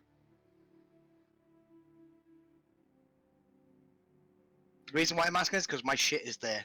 It's still there. It is. It does not eat away at magical items, so you would be fine. Well, I've lost my armor and my bags, but the flask's okay.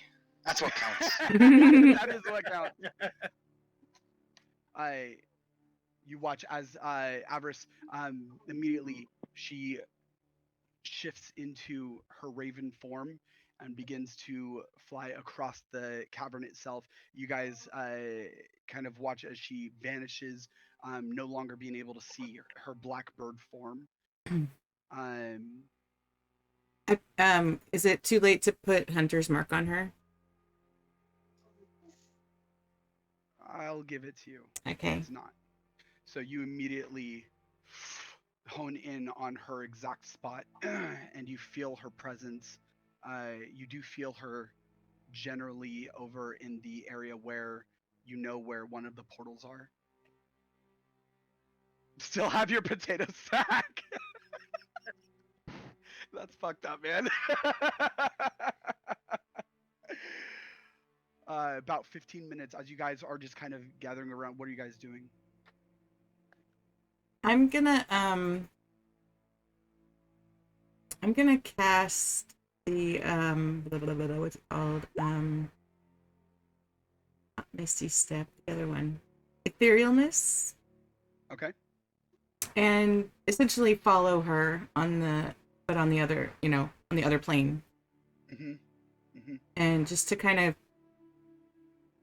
keep an eye on what she's doing and see what's possibly behind the other portals that might be trying to... So I'm assuming there's nothing left of the ladder. There's not at all. As you look down, there's a couple just eaten away pieces of wood that are still drilled into the actual rock ledge itself, but beyond that, it has been completely disintegrated. I'm gonna pull out the carpet from the bag of holding. All right, you watch as Calibran unfurls the carpet. It begins to hover a foot off the ground. Yeah, just as he was doing that, I was about to turn around and sort of climb down, but I stopped as soon as I see the magic carpet. And I was like, "Oh, okay, that's convenient." All right. I'll step on there and be ready for I'm gonna hold the rope whoever wants and look at one. Shadar. What about the rope and shit in? Huh? I'm just holding the rope and looking at Shadar. She's gonna tie you to the carpet. The carpet?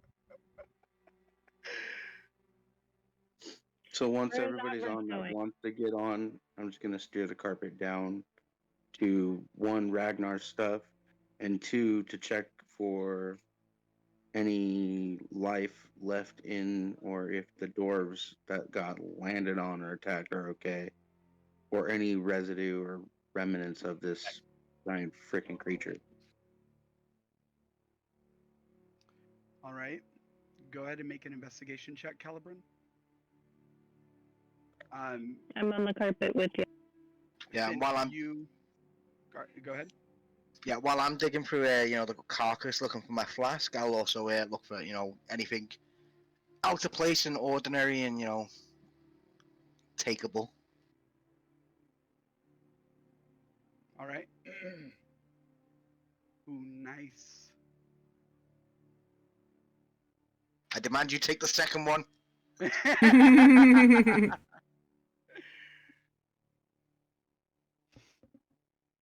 I'm fine with that.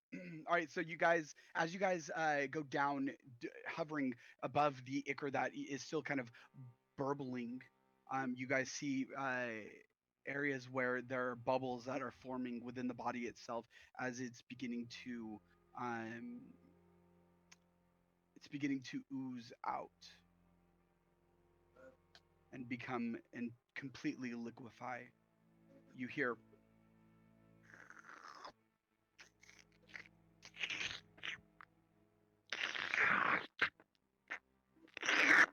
this horrible, sickening, slithering sound of the body just decaying, this stench kind of filling the air of that otherworldly rot. As you guys begin to look throughout the body as it begins to liquefy even further, you vaguely see from the health potion to try and scoop some of that out. Okay. You dip down, easy enough, scoop a bit of it up. You see Ragnar's belongings that are currently being eroded away. You see the bodies of the dwarves that are just covered, and you see portions of their beards, their flesh that has just been completely eaten away by this acidic body. You see the flask, Ragnar, that is laying out on the ground, completely untouched by this liquid. Finch, where are you? I'm following the trail of avarice. So towards whatever portal that. Oh, she's over there. Where? Yep. All right.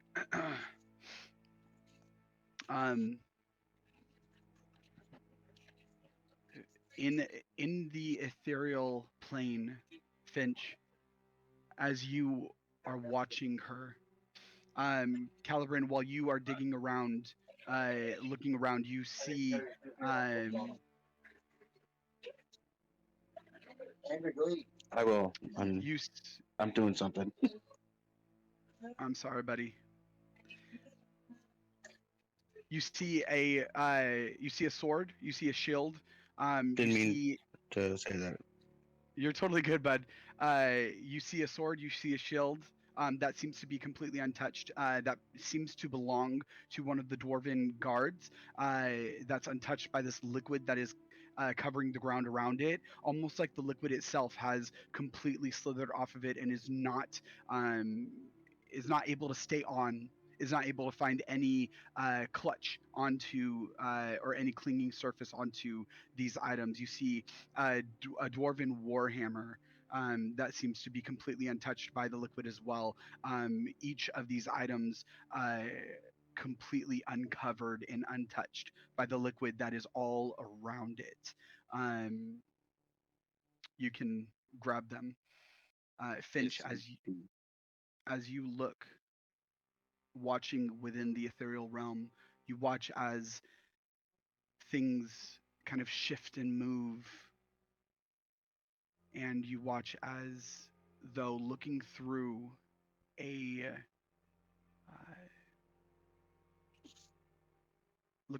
a lens that is slightly frosted over.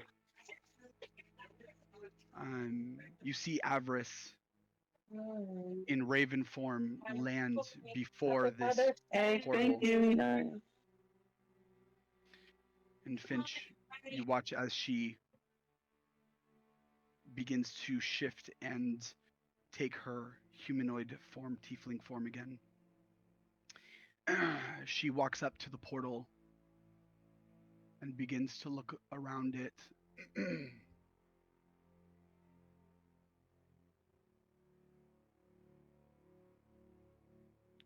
She reaches out, and you watch as her finger touches a portion of the top of the portal, and she brings her hand down. And as her hand lowers to the floor and then finally touches the stone, you watch as the portal begins to wobble and then close.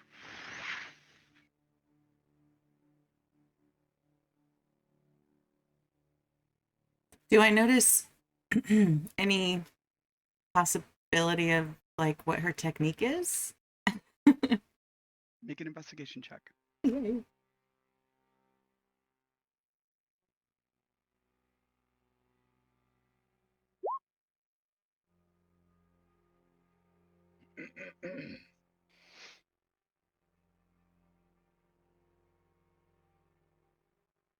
Finch, come with me to General. Okay. Excited. Oh shit.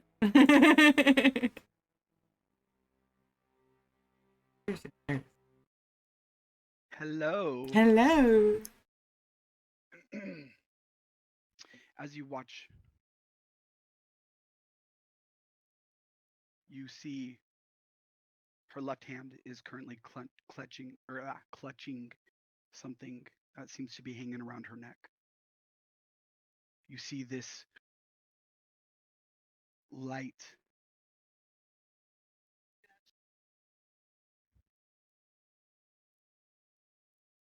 as this light begins to radiate from her chest, this dull red pulsing light, deep red. You see on her ring finger on the right hand, as she begins to bring her hand down, sliding it down the portal, you see a ring fashioned from this same crystal, Chardolin, begin to pulse this deep red. As she closes the portal, she stands up, and as she turns around, you look, and watching her, you see her left hand drop to her side, and hanging from around her neck is the pendant that you've seen so often. This pendant. She quickly takes the ring off, pockets it, and then she takes the pendant and tucks it around or deep into her her armor, her clothing. And then you watch as she stops, and you hear her say,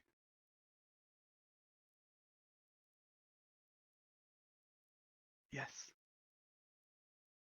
they are here, as requested."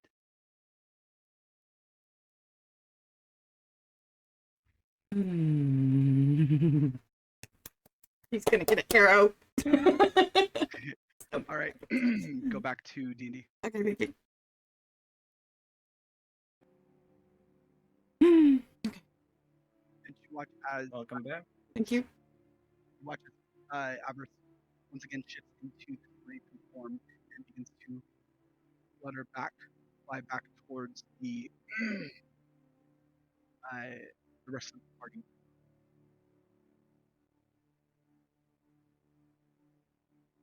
I'll be right back. Cat's screaming.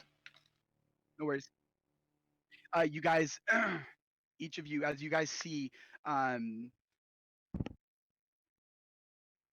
raven once again take shape from within the shadows of this cavern, finally coming back, landing directly next to you, Calibrin, directly in front of you, Ryo. You watch as once again Avarice shifts and it forms back into her tiefling form. And she goes, "Okay, I have been able to close one of the portals. Is the elven ranger here?" And she begins looking for you, Finch. You might want to reload disc, John. We can barely hear you. Uh-oh. You were just breaking up a little bit. Testing. Can you hear me? Yeah. You're still broken up.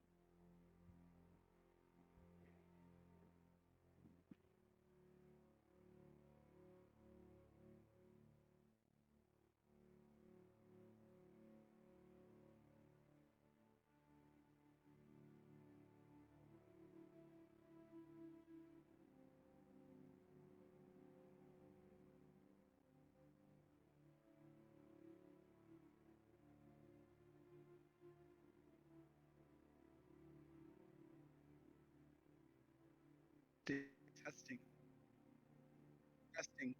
It might not be Discord. It might be just your internet connection. I'm so sorry, guys. Oh, there you are. You're Okay, you're very there. clear. Very clear Okay. there. Okay. Okay. Sorry about All you that, do guys. is apologize. Yeah, all I had to do was apologize. There we go. All right. So you guys watch as the raven form once again takes shape into the shadows, coming out of the shadows of the cavern as she begins descending from the rocky ceiling. She finally lands before you, Ryo, and directly next to you, Calibrin. As she lands, you watch as her body shifts and forms into the tiefling rogue form. Once again, she stands up and she goes, "All right, I was able to close one of them. One of the portals.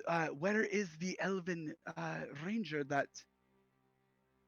She begins looking for you, Finch. Okay. Hey, I'm back. Right? Welcome back. So when I'm in the ethereal, like, can I attack like as I'm crossing over? No, you cannot.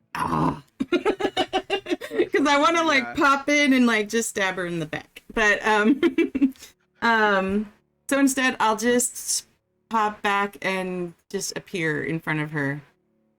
All right. And I'll just look at her with a look on my face that says, I know exactly what she just did. I'm not going to say anything right now. I'll let her guess.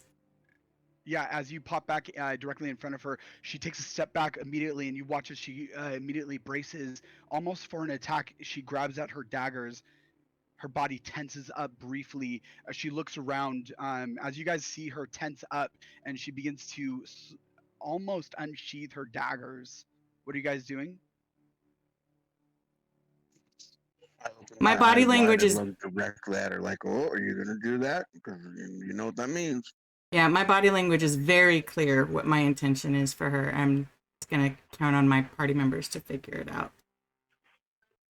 Why do you always hate me so much?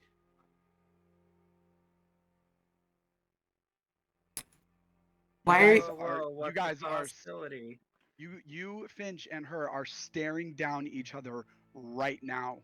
Mm-hmm. So I'll try and interject and get between them two and be like, now, ladies. We have bigger fish to fry. Or do we? And without taking my eyes off of Avarice, I just say, I think she knows the bigger fish. Personally? What do you mean by that? Do you insinuate that I am not here to protect?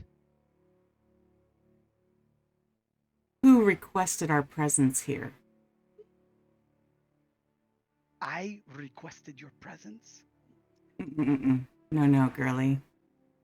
Who requested our presence here? And then I look at her and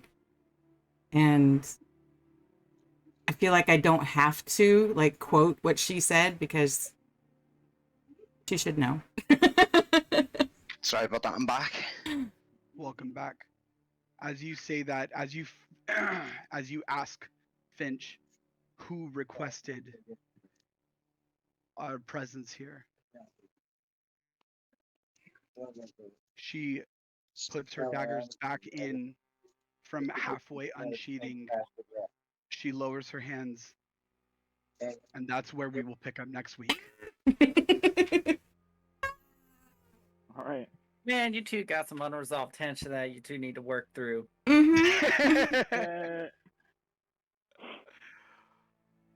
Awesome, guys. Awesome. Just awesome. ride her horns.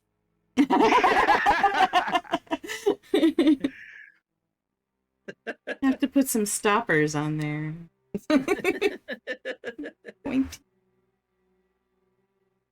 You just get you get the corks from wine bottles and you just stuff them over the horn tips.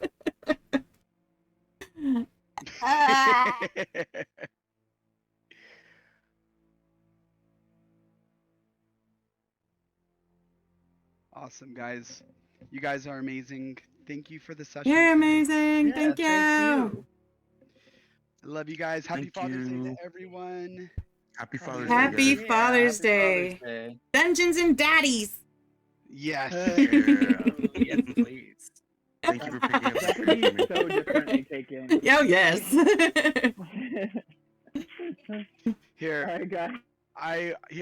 I'll tell you guys who requested. I'll let you guys know. You guys ready for this? Ready. Yes. Are you really? Give it to me. Oh, we're ready. Yeah. All right. My body is ready. Avarice looks at each of you as she lowers her hands, looking out at the group. She goes, I believe you know him as Tirvin Kema, Mondeg's son. What? Motherfucker's still alive. He turned into Inside Out. Write it down. Everybody turned inside out. Man, now we got a third party that's working against us, but wants to be our man. Actually, 4 if you count Jevil. That's true. This is true. Well, 5 All in of you favor count of my fighting runes. us to Clue Right. Watch, Oh, we're I gonna love hit you a guys. fucking crossroads where all the parties are gonna be there, and we're gonna have to pick a side, and I'm just gonna be like, you know what? I'm going to an island all by myself. Fuck all y'all and all your bullshit. Let the world burn. Well, you guys know what will end up happening. Everyone will pick Jevil's side. Right? For real He's though. He's the only one who's been a pretty straight shooter the entire time. He's the only one you can count on. For real. The devil you know. He may Count on not Kyle be to evil, disappoint me. but he at least has one thing going for him. Consistency. Consistency, yep. And no mercy. And no mercy. That could be taken a couple of ways. Coming from you. All right. I love you guys. I have guys. family things I got to get to as well. Yay. But have a great fun. rest of the day. Enjoy, And I have fun, look guys. forward. I look See you forward next to week. next Sunday. Yes. Absolutely. Mwah, mwah, mwah. Sure. Bye. Bye. Bye.